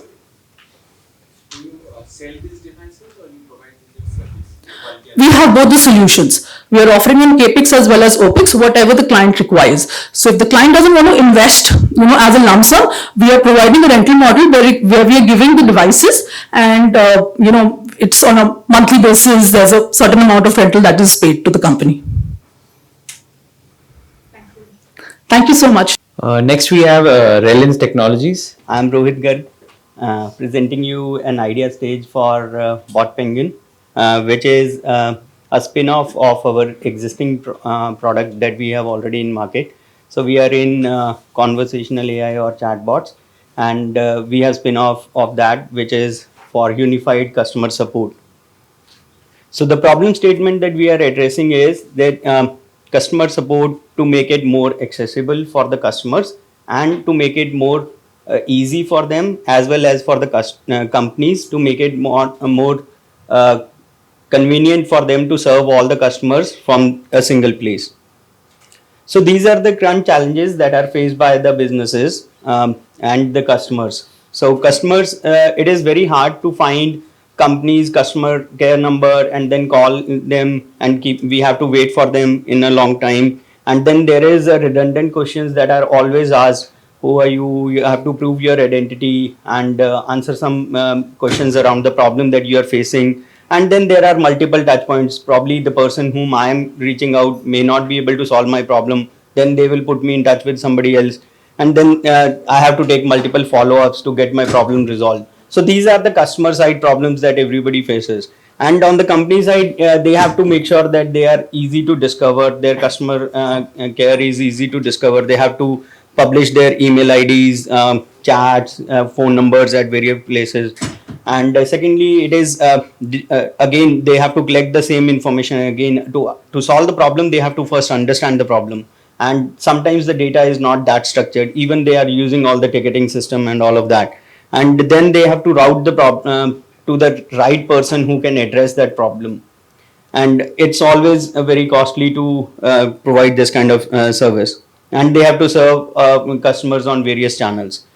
So these are the implications that the customer experience is not so pleasant. As a customer, I have to make the multiple calls. I have to reach out, wait for a long time. And then it is not even the personalized experience to address my problem.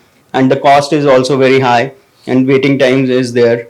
So it's very challenging for the companies also to provide 24/7 support.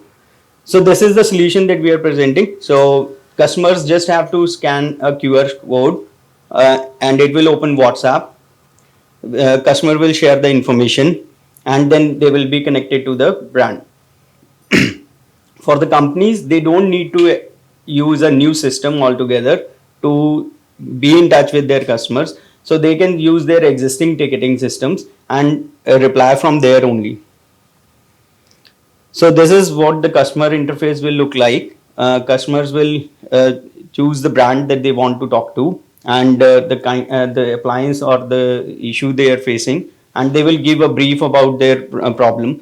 So basically, we are trying to collect the information about the problem and then routing them to the right channel where they can connect to the brand and the executive that can solve the problem. So this will be the brand's existing ticketing system where it will be integrated, and the brand will talk from there only.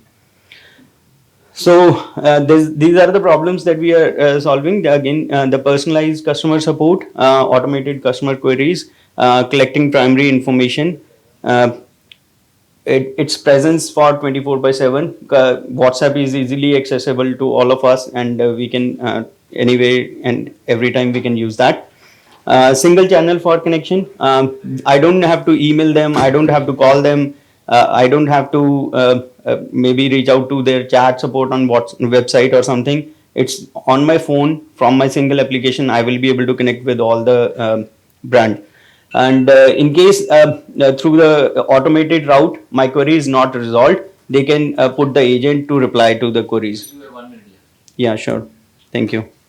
So technology differentiation is that we are using WhatsApp as our platform, which is widely adopted, and secondly, we are using automated bots, and existing we are using their ticketing system only without giving them a new system to use.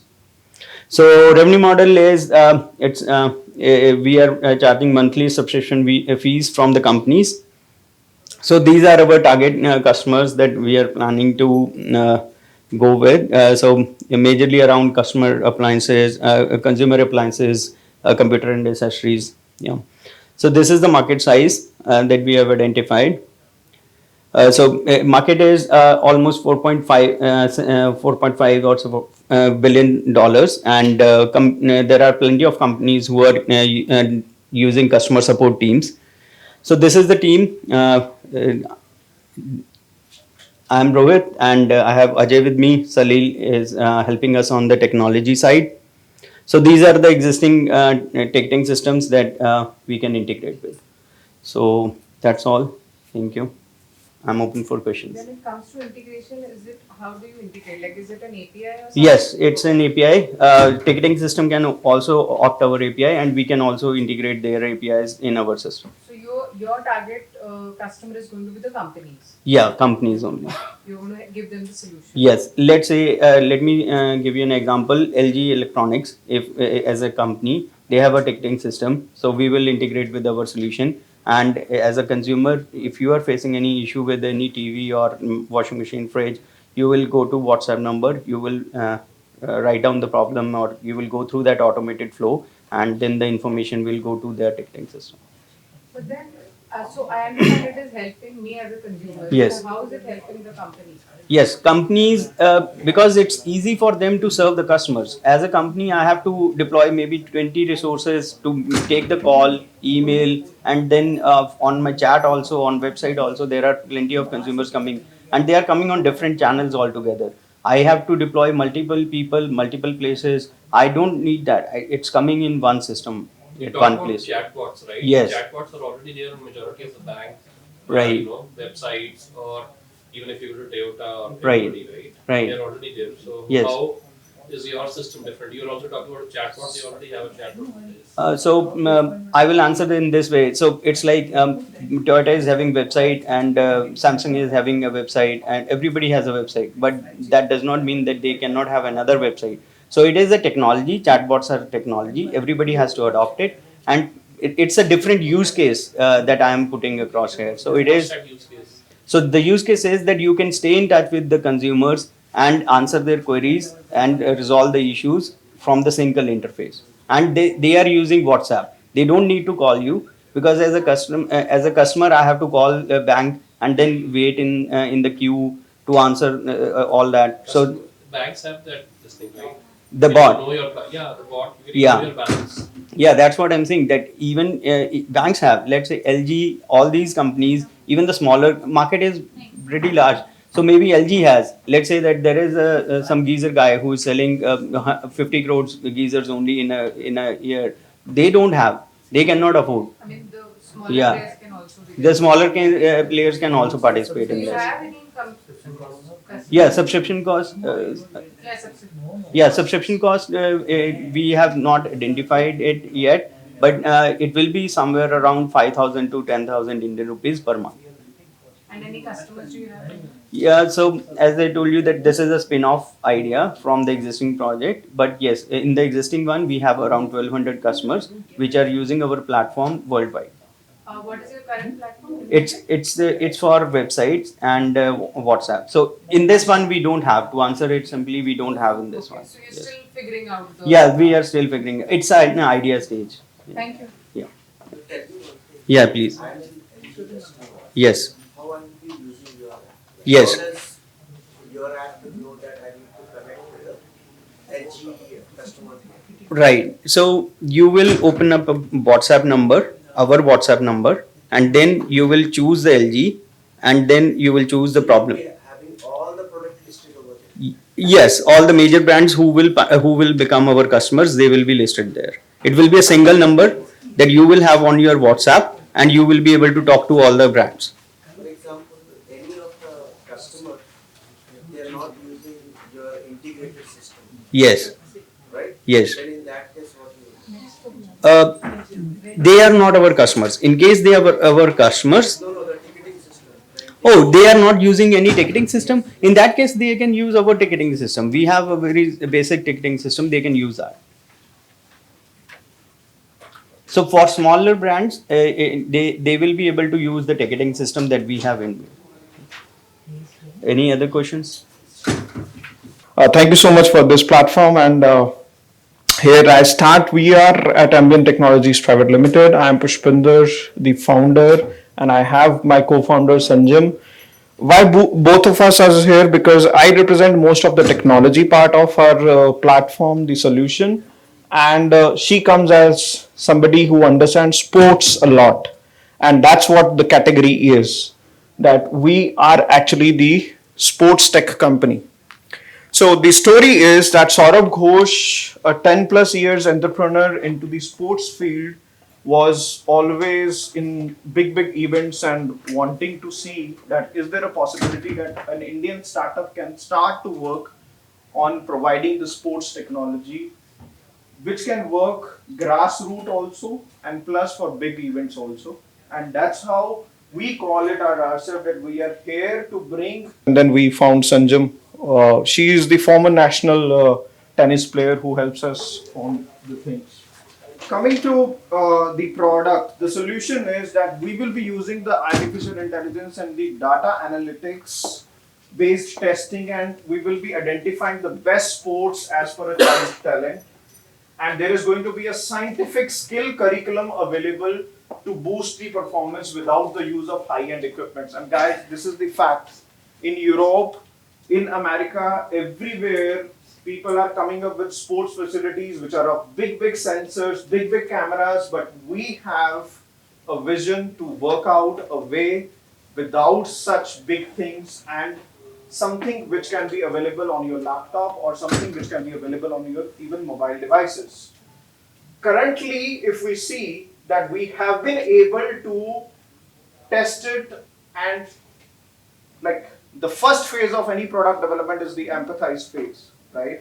And we have been able to go to 4 regions, which is Chandigarh as one region, Punjab, Haryana and Himachal, even Maharashtra, to be able to judge that this problem statement is there and people are willing to find a solution to it.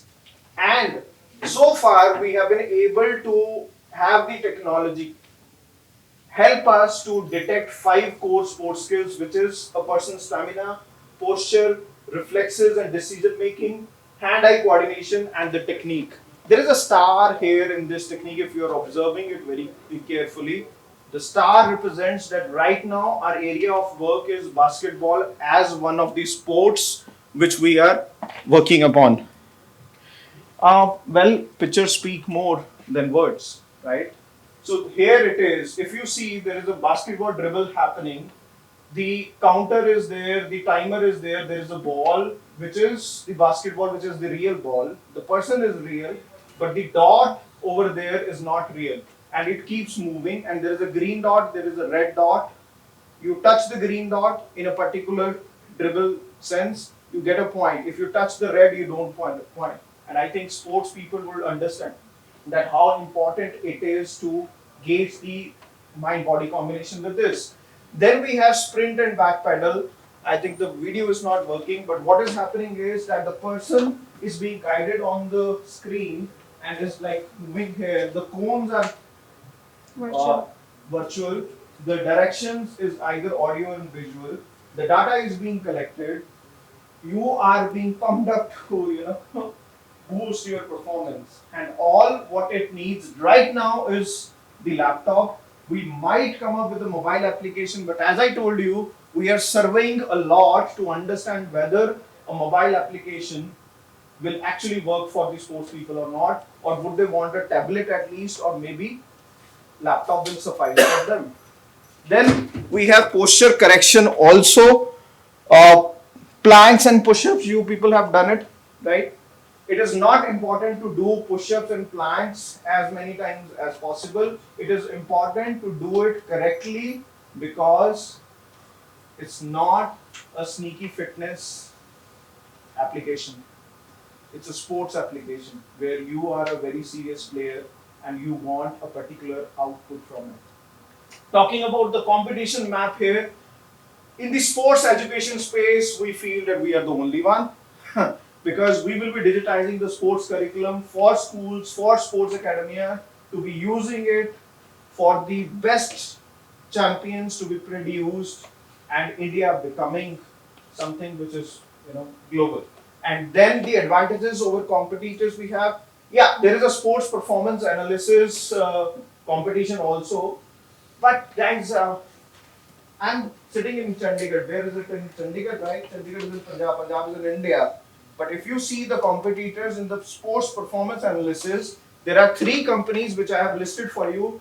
Huddle, 2006, but United States. Then Instat, where is it? It is in Moscow in Russia, and probably the foundation was again in 2007.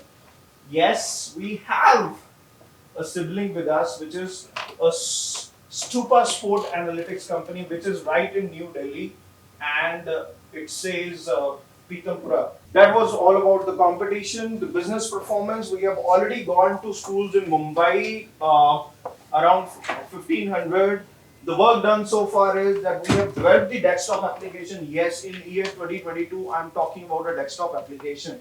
Why? You must understand that we know our basics, that we are still empathizing and surveying that whether the mobile application is the best possible requirement or not, because the mobile screen is very small, right? And then we have form correction modules ready with us. We are doing demos and surveys. It is being self-funded, and we are looking for associations across the globe and funding.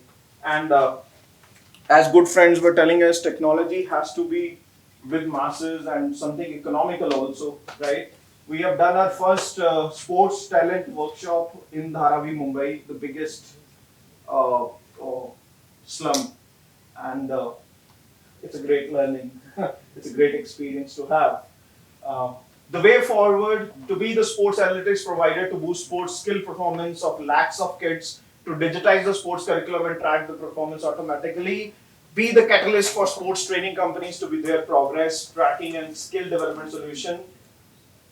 And last but not the least, a product, a platform made in India, for in India and for the global market. And I think after COVID, fitness and sports is a domain which I need not to sell.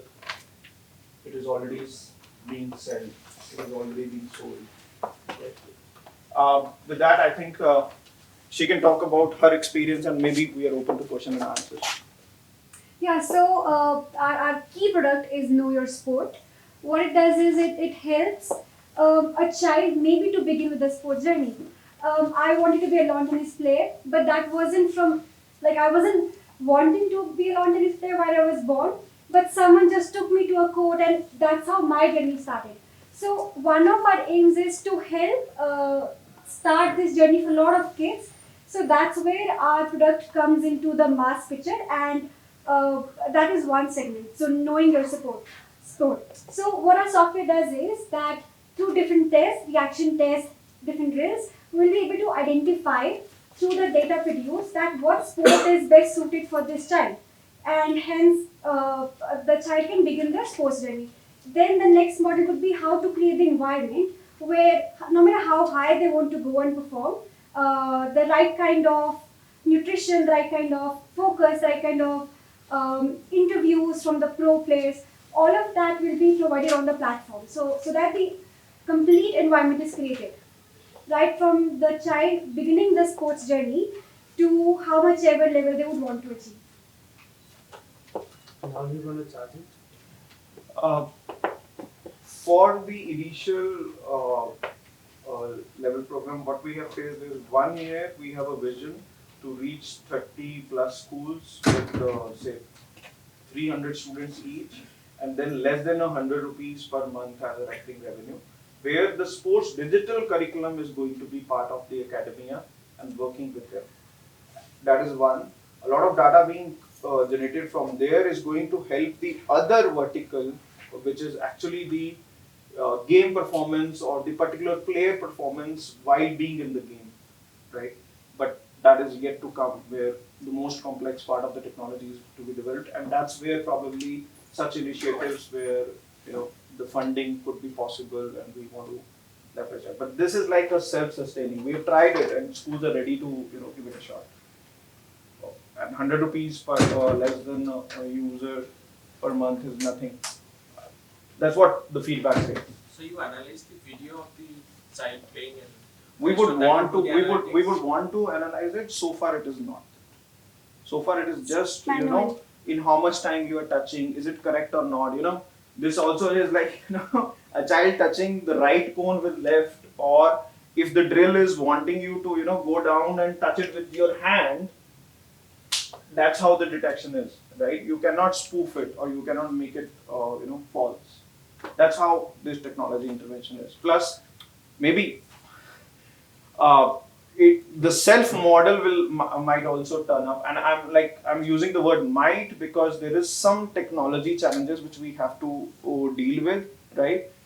Think about a parent being able to judge what is the best sport sitting in a drawing room, right, with a laptop, nothing else. That's what we want to reach actually. But is it at a preliminary level, or after they play for a month or so, and then because the movements, how to play, how to pick a racket, There is things the are current- it's after a certain period, not the very first. So the current level of testing is there is set level of drills which you have to go through. There are already the sports background people who are watching it, and the algorithm is an organism right now. It is not matured, as my friend would say. The AI/ML is there and 90% accuracy.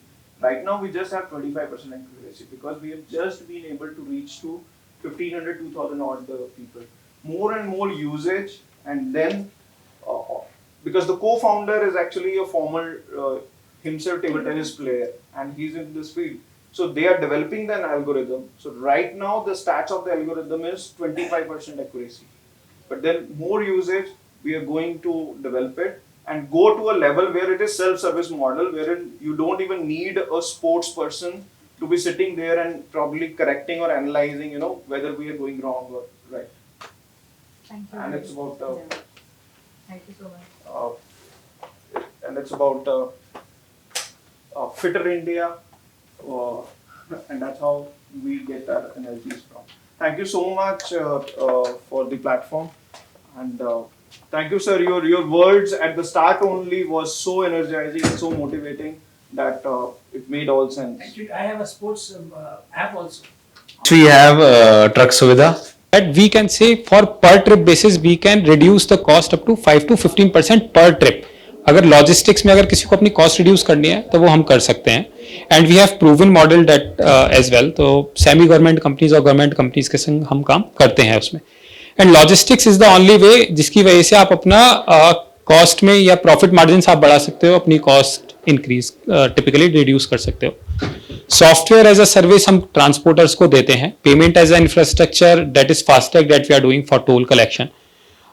Typically we do around 50 CR of toll collection every month. That's the kind of volume we are doing. And website, mobile app and dedicated customer support. This is for customer side. In case they want to connect with us at any point of time, they can do. Infrastructure that I already discussed. So if we talk about how we are different in terms of the technology and what makes it different. So the freight engine and the database that we have built so far, that is something very interesting because we can predict where the demand is high, where the supply is high, and based on that we can give the return logistics to the transporters, which decreases the cost for the freight in most of the cases. Typically I would say in 99% of the cases it reduces the cost. Another interesting study is of the driving behavior analysis, which helps into the reduction of breakages. So we done a case study with one of the largest manufacturers of batteries in India. So they were facing around 7% losses, 7% breakage cost into their shipments. And due to our behavioral analysis based again onto the GPS devices itself, it was reduced to 2.5%. तो लगभग 5.5% का वहाँ पे उन्हें बचत हुआ. So this is the concept competition kind of look like. In terms of revenues, if we talk about, we are cash positive as of now. OPEX तो पहले से ही positive था, and we are generating good amount of that.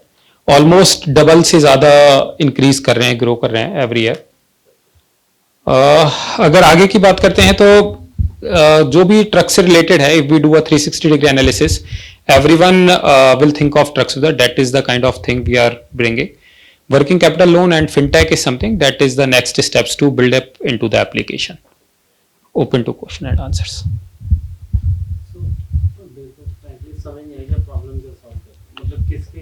Sir basically जो था ना slide का scenario वो सबने चेंज कर दिया. It was not related to the all problem solution वाला थिंग. जो फॉर्मेट हमें दिया गया था दैट वाज लाइक दैट. हाँ मैं वो बता देता हूँ आपको. अगर आपको ट्रक चाहिए एज अ इंडस्ट्री तो आपको ट्रक नहीं मिलता किसी भी टाइम पे, चाहे अगर आप एग्जिस्टिंग ब्रोकर्स के संग काम कर रहे हो. ठीक है, तो वही प्रॉब्लम हम सॉल्व कर रहे हैं. आपको ट्रक चाहिए, पूरे भारतवर्ष में आधे घंटे का हम ट्रक पैदा कर सकते हैं कहीं पर भी. That is the problem we are solving. That is one. हाँ, yes, yes, that is what you can say. That's the basic thing we are doing. Yes, we have a platform. Trucksudha is the whole platform for that. Yes. So other than that also, so that is what I was explaining कि GPS है, फिर FASTag है. These are the two. हाँ. Motor insurance is something which is into the pilot stage. That will be there. I believe इस financial year से मतलब जनवरी से आ जाएगा. एंड आपका जो वर्किंग कैपिटल लोन है डेट विल आल्सो कम उसमें. सर दोबारा. हाँ सर, यूनियन बहुत तगड़ी है. हमें हमारा ही केवल एक ऐसा प्लेटफॉर्म है जो यूनियंस के संग काम करता है. नालागढ़ की जो यूनियन है that is our first customer. Then अगर हम सेकंड लार्जेस्ट यूनियन की बात करते हैं STOU सिरमौर में जो है इधर पौंटा साइड, वो भी हमारा कस्टमर है. उनका डिजिटलाइजेशन भी हमने ही किया है टिपिकली. अब जितनी भी यूनियंस है उन्हें रिटर्न लोड्स की प्रॉब्लम होती है. उनके पास अपने यहाँ से मटेरियल है, but for return loads they are dependent on अस.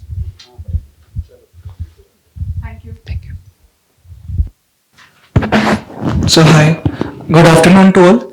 मैं ज़्यादा समय नहीं लूंगा, बहुत जल्दी मैं समझा दूंगा मैं करना क्या चाहता हूँ और आपको देना क्या चाहता हूँ. सो आप सलून में जाते होगे और सलून में आपका वेटिंग टाइम बहुत अच्छा होता होगा. आधा घंटा वेट करते होगे, फिर समझते हो यार टाइम वेस्ट हो गया, अब तो कहीं और सर्विस के लिए देखते हैं, अवेल करते हैं. तो एक्चुअली अगर आप किसी प्लेटफॉर्म के थ्रू या किसी के थ्रू जाते हो, इन ऑर्डर वॉक इन जाते हो, तो आपको 3 से 4 घंटे एक सर्विस को अवेल करने में लग जाते हैं. बट मेन टाइम आप देखते हो कि 3-4 घंटे लग रहे हैं, तो आपका पूरा टाइम वेस्ट हो चुका है. आपको कुछ अचीव करना था उस टाइम में, गोल से वो नहीं हुए आपके. बट इसी चीज का हम सोल्यूशन लेके आ रहे हैं. सो हमारी एप्लीकेशन है ग्रुप नेम से, जिसकी हेल्प से आप अपने सिलेक्टिव सलून को सिलेक्ट कर सकते हो. आप वॉकिंग सर्विस ले सकते हो या होम सर्विस बुक कर सकते हो हमारे प्लेटफॉर्म के थ्रू. So these are the problems. So जिसमें सलून्स को एक प्लेटफॉर्म नहीं मिलता जिसके थ्रू कि वो अपनी सर्विसेज को अवेल लोगों तक पहुंच पाए. और डाउन टाइम होता है, लाइक जैसे अभी शराब चल रहे हैं, कई लोग समझते हैं हम नहीं जाते या मंगलवार को नहीं जाते, तो उस टाइम पे भी क्या था, कस्टमर नहीं जाना पसंद करते. बट कुछ होते हैं मेरे जैसे जो वहम नहीं करते और वो चले जाते हैं. तो उस टाइम पे क्या होता है, उनको सर्विसेज चाहिए और सबसे कम रेट पे चाहिए. कोई भी कस्टमर है सबसे कम रेट देखता है. हम Swiggy Zomato any XYZ app खोलते हैं, हम कंपेयर करते हैं कि आप कैसे, कि कहाँ पे सबसे सस्ता मिल रहा है, क्वालिटी किसकी अच्छी है. तो हमारे ऐप पे आप जाके कंपेयर कर सकते हो प्राइजेस को, और सलून के आपको वैराइटीज मिल जाएंगी अलग अलग, होम सर्विस पे भी और वॉकिंग पे भी. एंड जो चार्जेस आपको डिफरेंट मिलेंगे. कस्टमर की भी सेम प्रॉब्लम होती है जस्ट आइडेंटिफाइड. और होम सर्विसेज में लाइक वेरिएशंस होती हैं. लाइक अगर आपको हेयर कलर करवाना है तो आप हेयर कलर नहीं करवा सकते होम सर्विस में, but we will provide you. So next we have the solution. Solution में एक हमारी एप्लीकेशन है, एक यूजर के लिए एप्लीकेशन है और एक पार्टनर के लिए एप्लीकेशन है, जिससे यूजर अपनी फेवरेट सैलून पे जाके अपॉइंटमेंट बुक कर सकता है. और जो टाइम होता है बुकिंग का, वो आप 2 वीक का लेके चलते हैं. तो 2 वीक के अंदर आप उसको रीशेड्यूल भी कर सकते हो. पीक टाइम जो होता है वो 2 वीक का ही रहता है. And after that real time data होता है. अगर आप किसी सलून को सिलेक्ट करते हो तो आपको रियल टाइम डेटा दिखेगा कि किस सलून का किस टाइम पे जो स्लॉट है वो बुक्ड है या फिर अवेलेबिलिटी है.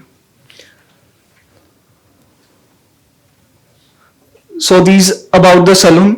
Next we have the revenue. So revenue के लिए हमारे पास 3 स्ट्रीम्स हैं. फर्स्ट की हम कमीशन बेस पे चार्ज करते हैं सलून से, लाइक अगर कोई 8% हम कमीशन लेते हैं उनसे.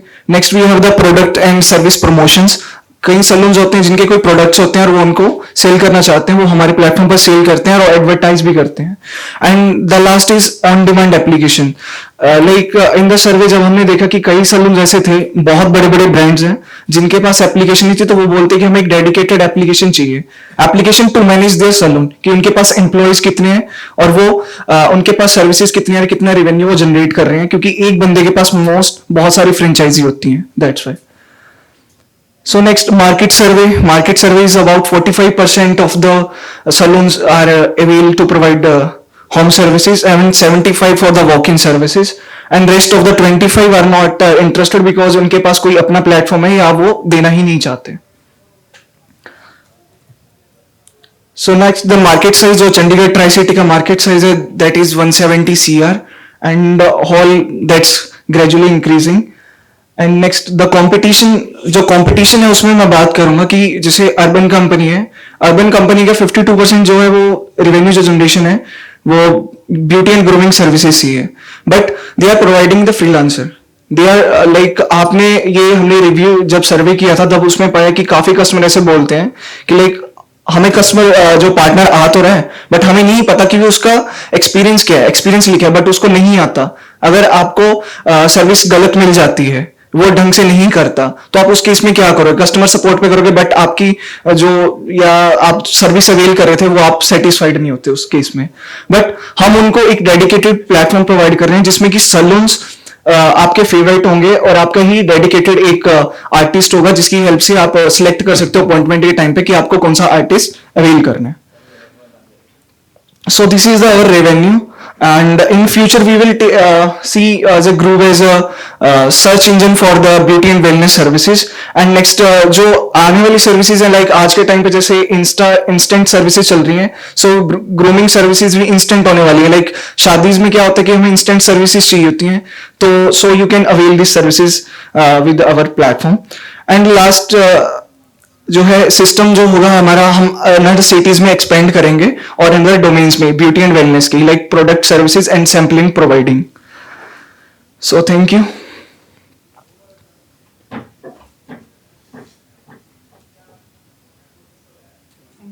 Okay, thank you so much. Everyone, I'm Vikrant here. So actually I know time बहुत कम है, but मेरा जो आइडिया है या बिजनेस है दैट इज अराउंड ऑटिज्म, तो बहुत बार उसकी अवेयरनेस नहीं होती है, तो I need to explain that, but I will try my best कि वो मिनिमम टाइम में हो. सो बेसिकली ये निश्चल और मैं, हम लोग को फाउंडर्स हैं इस क्रेनॉब इनोवेशंस के. We are both from NIT Jalandhar. So coming to the problem statement, it's actually autism is a disorder of communication. Basically, people find difficult to communicate with the normal public especially via verbal communication. They are not very comfortable while communicating their needs, their thoughts, and all.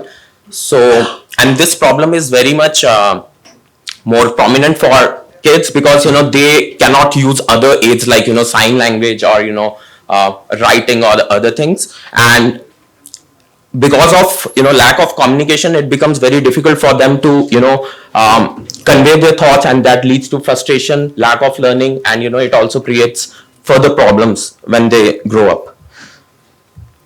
So our solution is very simple. It's basically application which optimizes the assistive cards. So assistive cards are like the cards which can convey your needs. Like if I'm hungry, so it will show food, and I can show it to a parent or caregiver, whoever is there, so he understands that this person is hungry, or whether they are thirsty or they want to just go out and go to washroom and all those things. And so there are actually some application which do similar thing, like there's one company which makes, a lot of physical cards, like you have to carry those cards and, the kid can show it. But then it's also coming for iPad and, computer. I think one of the company here told that, it's very difficult for them to have an application for mobile because the screen area is very limited in a mobile application. And, that's why it's better to have it on desktop or probably on iPad. So similarly, there are few applications for iPad, but then they don't optimize the cards. For example, if let's say I eat lunch at 2 p.m, then it should show, if it will be very convenient for me if it can show that card at that time. Or if let's say I haven't drink water for let's say 2-3 hours, then it is probably I am thirsty at that time. So these are the main competitors, two biggest competitors, ProLoQ 2Go and TD Snap. Both of these companies are based in US, and as you can, I don't know whether it's visible or not, you can see that, just downloading the ProLoQ 2Go cost around 22,000 rupees. So it's expensive for Indian market, but in US, yeah, I think some people can afford it, and because it's very niche market, so there are not a lot of players, and you can charge that amount of money. So yeah, we have this app in Play Store, but we are also currently for last 2-3 months working with sensors like heart rate sensors and eye tracking to make it even more accurate. And that's, I think, the way forward for it, when you don't have to use even an application. If it would be perfect if you can just wear one watch and it can optimize the most relevant card over there, and you can just select it based on your behavior, based on your routine and all. Right.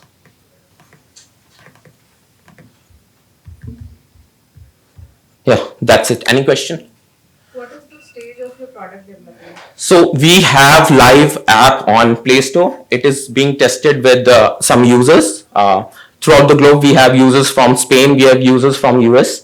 It's not yet paid app. I mean, we are not yet charging because of testing, and we are developing one wearable with that. But what are the analytics like user engagement time and all? Do you have those statistics in place? We are tracking that data. It's early. Yes, it's even in the testing phase, like in the pilot phase, it's early for you. It's been around 3 months. Yeah. Startup for today, which is A2P Energy. Yeah, good afternoon, everybody. I'm founder of A2P Energy, stands for Agree to Power. Every year, this is a common practice, burning of stubble. So we started our journey in 2018. Possible ways how we can solve the stubble burning, biomass burning problem. And this is not just North India problem, but a problem which is throughout all India in different states, different types of biomass gets burned. So our focus was, one is to solve the air pollution. Second was how do we also improve farmers' income. So these two were our targets. Recently, a lot of focus on coal. How do we reduce coal usage? Prime Minister had already given targets for carbon neutrality. So on one hand, we have extra biomass. On the second hand, we have coal or thermal power plants, which are also polluting. Our thermal power plants are biggest polluters in terms of the power generation throughout the world. So we have the worst coal usage in terms of low grade coal, a high amount of sulfur. But government is doing its own steps in terms of usage of biomass. Issue currently is how do we match these two? So on one hand, we have extra biomass, which is getting burned. On the other hand, we have a problem of low grade coal or extra coal getting dumped in India from Indonesia, Australia, which has high sulfur content, and then it gets burned in our thermal power plants. So these are the issues which we try to solve. So biomass or the crop waste has issues in terms of seasonality, discoverability, storage and handling issues. Even if we collect this, then there is a problem in terms of if we collect this and process this into fuel which can replace coal, it has its own challenges in terms of price fluctuations, quality control, issues in terms of very unorganized processors of biomass. So what we did was launched a platform which helps us to collect biomass, or the manufacturers of biomass to collect this through our application, process this into fuel, and we connect this to the final end user. From an end user perspective, we have industry and thermal power plants who want to buy fuel, but they don't have experience in terms of buying this biomass, direct biomass, or biofuel, because the market is very, very nascent. Plus, also another big thing which we are providing through the platform is impact measurement. If you have used 500 tons of biomass replaced coal, what is the impact which they have created in terms of farmer income generation or air pollution reduction? So what we do is basically help companies assess biomass availability, help manufacturers process that, and then everything comes on the platform in terms of market, supply, and demand matching. So that's our core competency, I would say. It starts with identification and collection. So we have satellite imagery processing, which can identify different biomass. Even a step before is we can identify biomass fires across India, which are happening at a district level. So this is our first model which we developed, identification and collection. Second is of process and fulfillment. There are companies which are processing this fuel throughout India. We help them in terms of availability or where the biomass is burning. And once the fuel is processed, we help the end users fulfill the requirement. So we sometimes consolidate the supply and provide a single. So let's suppose a thermal power plants want 1,000 tons per month. So we work with different manufacturers, consolidate the supply, and then provide them a consistent supply and consistent pricing for the end user. This is some of our clients, two of our products which are there. So we supply to pharma, we supply to FMCG, thermal power plants. We've got a tender for 7 years from NTPC. We have, okay. Yeah, so this is few more clients, working off our platform. On one side, we have farmers. Second side, we have biofuel manufacturers. And in center, we have our platform. And then it goes to the end user, which is the corporation. And the benefits are mentioned in terms of quality, pricing. This is one project which we did for Birla. So we checked availability of biomass, transport, storage, and supply chain planning through our platform. The Satna is in MP. So again, a lot of details here. So this is what we did for Birla in MP. You can see we identified fire points, identified collection points for them. This year we are collecting for them in the state of Madhya Pradesh. We have also launched our platform for biomass fire tracking, which is a open platform called Carbon to Climate. There we can see biomass fires across India, district-wise comparison across years. So this we also do impact reporting per client in terms of fossil fuel usage, fossil fuel displacement, acres saved from burning, and the other employment generation and farmer-oriented statistics. This is some of our on-the-ground crop detection model. What we have worked, our data collection, web app we have made for, so when we were building the model, just, more details on that. We use Google Earth, NASA satellite data. Team, I have a technology background. I've worked in tech products for 8-9 years. Then I was part of Indian School of Business. My co-founder, Dr. Robert Berry, was heading the European Bioenergy Research Institute. Plus, we have more people from energy and technology space. We have won a lot of awards for our work from UN. We won the Global Makers Challenge in 2019. We were tweeted by Prime Minister's office. In September this year, we won a Global Cisco Award. So we are the global winners of the climate impact given by Cisco. So we won $100,000. So this is this month itself. Yeah, that's it. Thank you. So what's your next 3-year vision for this? So we are, one is expanding from a technology perspective. We are, so as of now, our model can identify fires and identify paddy straw. But now we are going next step, identification of sugarcane leaves and other biomass which is getting burned. So that's from the technology perspective. From a business or a sales perspective, we are making smaller teams across 4 geographies in India and going to the clients which are actually given targets for carbon neutrality. So how do we help them replace fossil fuel with the green fuel? So we are working with some of the good brand names, Tata, Birla, few other good brand names which have given carbon neutrality targets. So you connect the farmers with the user, or you collect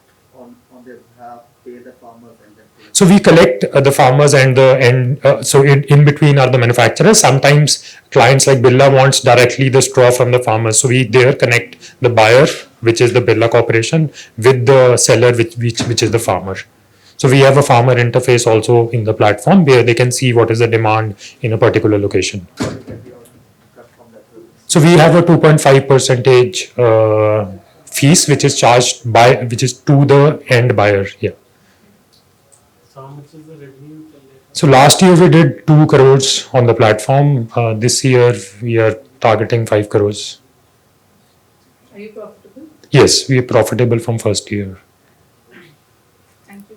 Thank you. For this for today's session, and I'll also like to thank the jury for sparing their time and sitting there through all that hunger. So I would like to invite Professor, please, sir. Thank you. It's amazing the amount of patience the jury members have. Very grateful.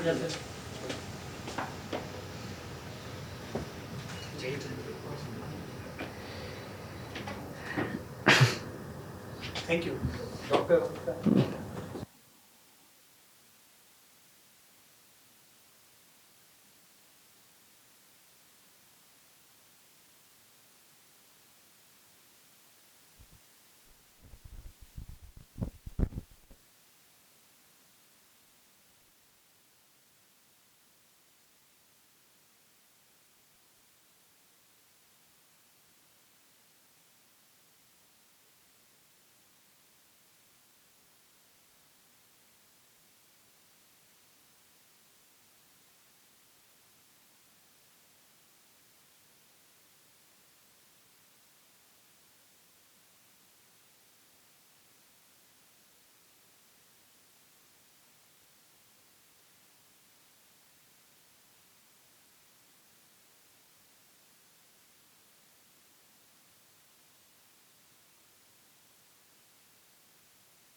Order Tech Solutions.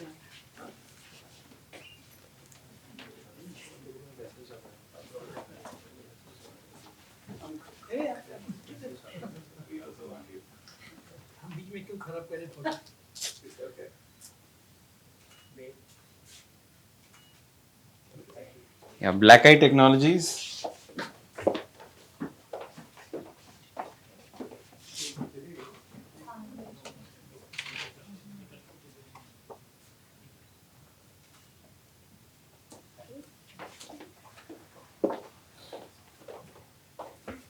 Carewell 360.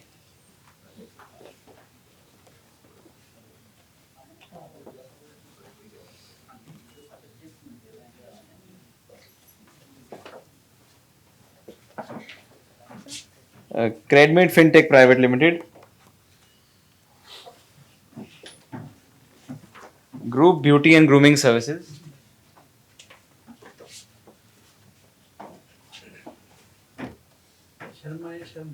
I knew the first name was same.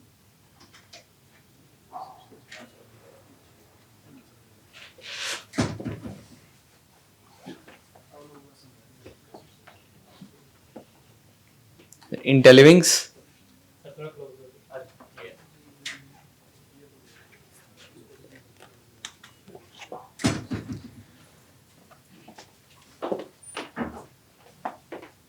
Reliance Technologies.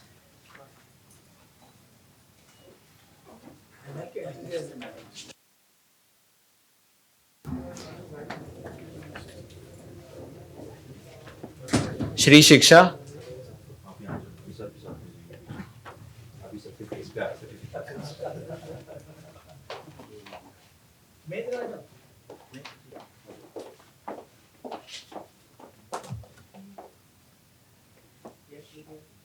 Sogro Ventures.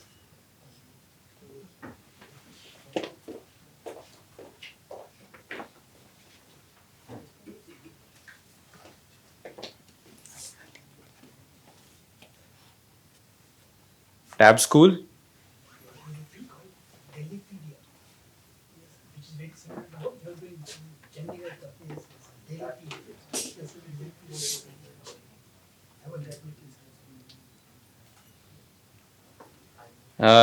Agnex Technologies.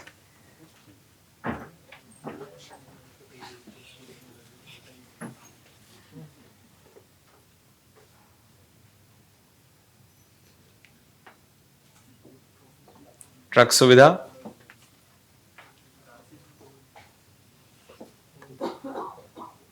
Vecrep.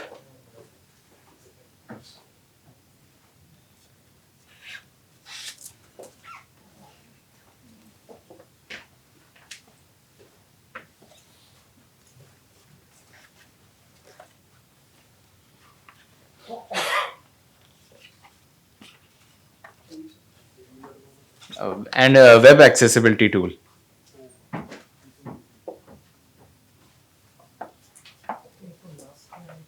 उनका है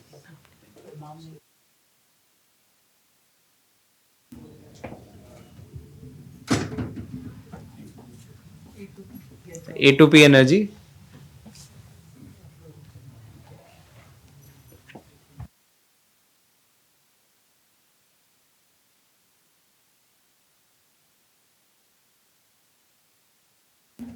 And we have our last startup, Conclave Innovations.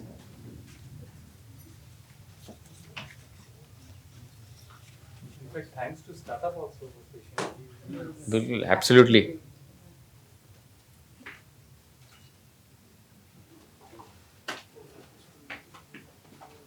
Right. So now we're going to announce the names of the top 5 performers for today. Any guess for the fifth number?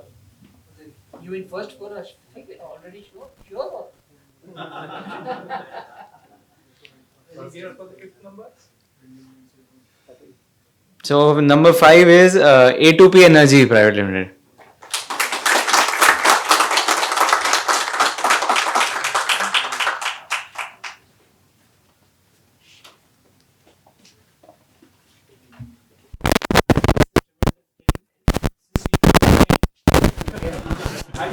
That means we were listening.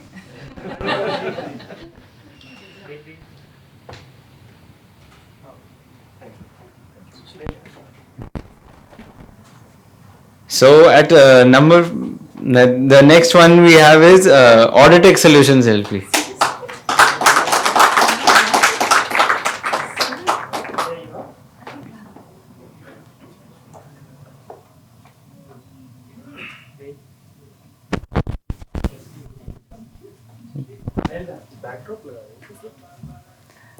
Next we have our third performer of the day is CredMate FinTech Private Limited.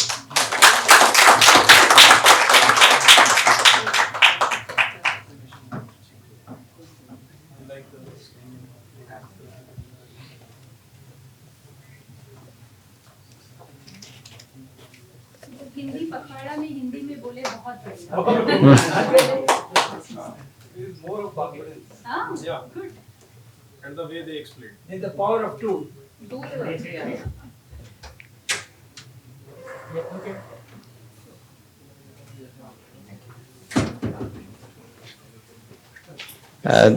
Then we have Agnex Technologies Private Limited.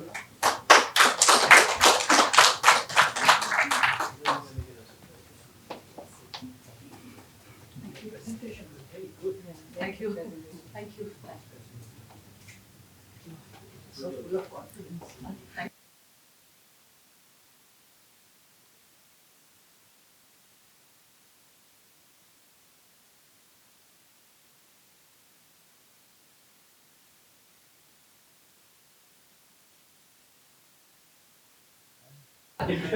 Yes, it's IntelliWings.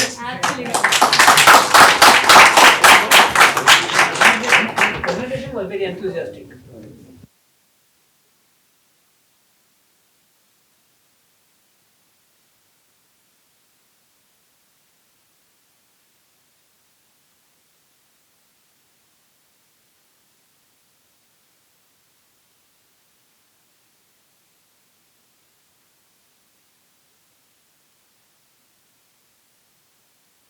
Thanks to jury members, thanks to startups, and as already told by Vikrant, these 5 are not the only ticket to US. There will be more. So that result will be announced later on. For the national conclave, yeah. So it's a way to the ticket to. So we want some pie from this place, and we have seen the video. There was some bigger events happened. So actually, earlier ESC has planned at only few cities. Then it was a vision of our DG that we should do at other places also, and we did this event at a very short notice. So I'm thankful that we got a very good response, very quality startup, as told by sir. I think you are happy with the quality of startups, and those who could not make it to the first 5, I think they must be having a lot of learnings from the pitches of the others and the questions of the juries. It's a learning session for them. So thank you everyone. Please join us for the lunch.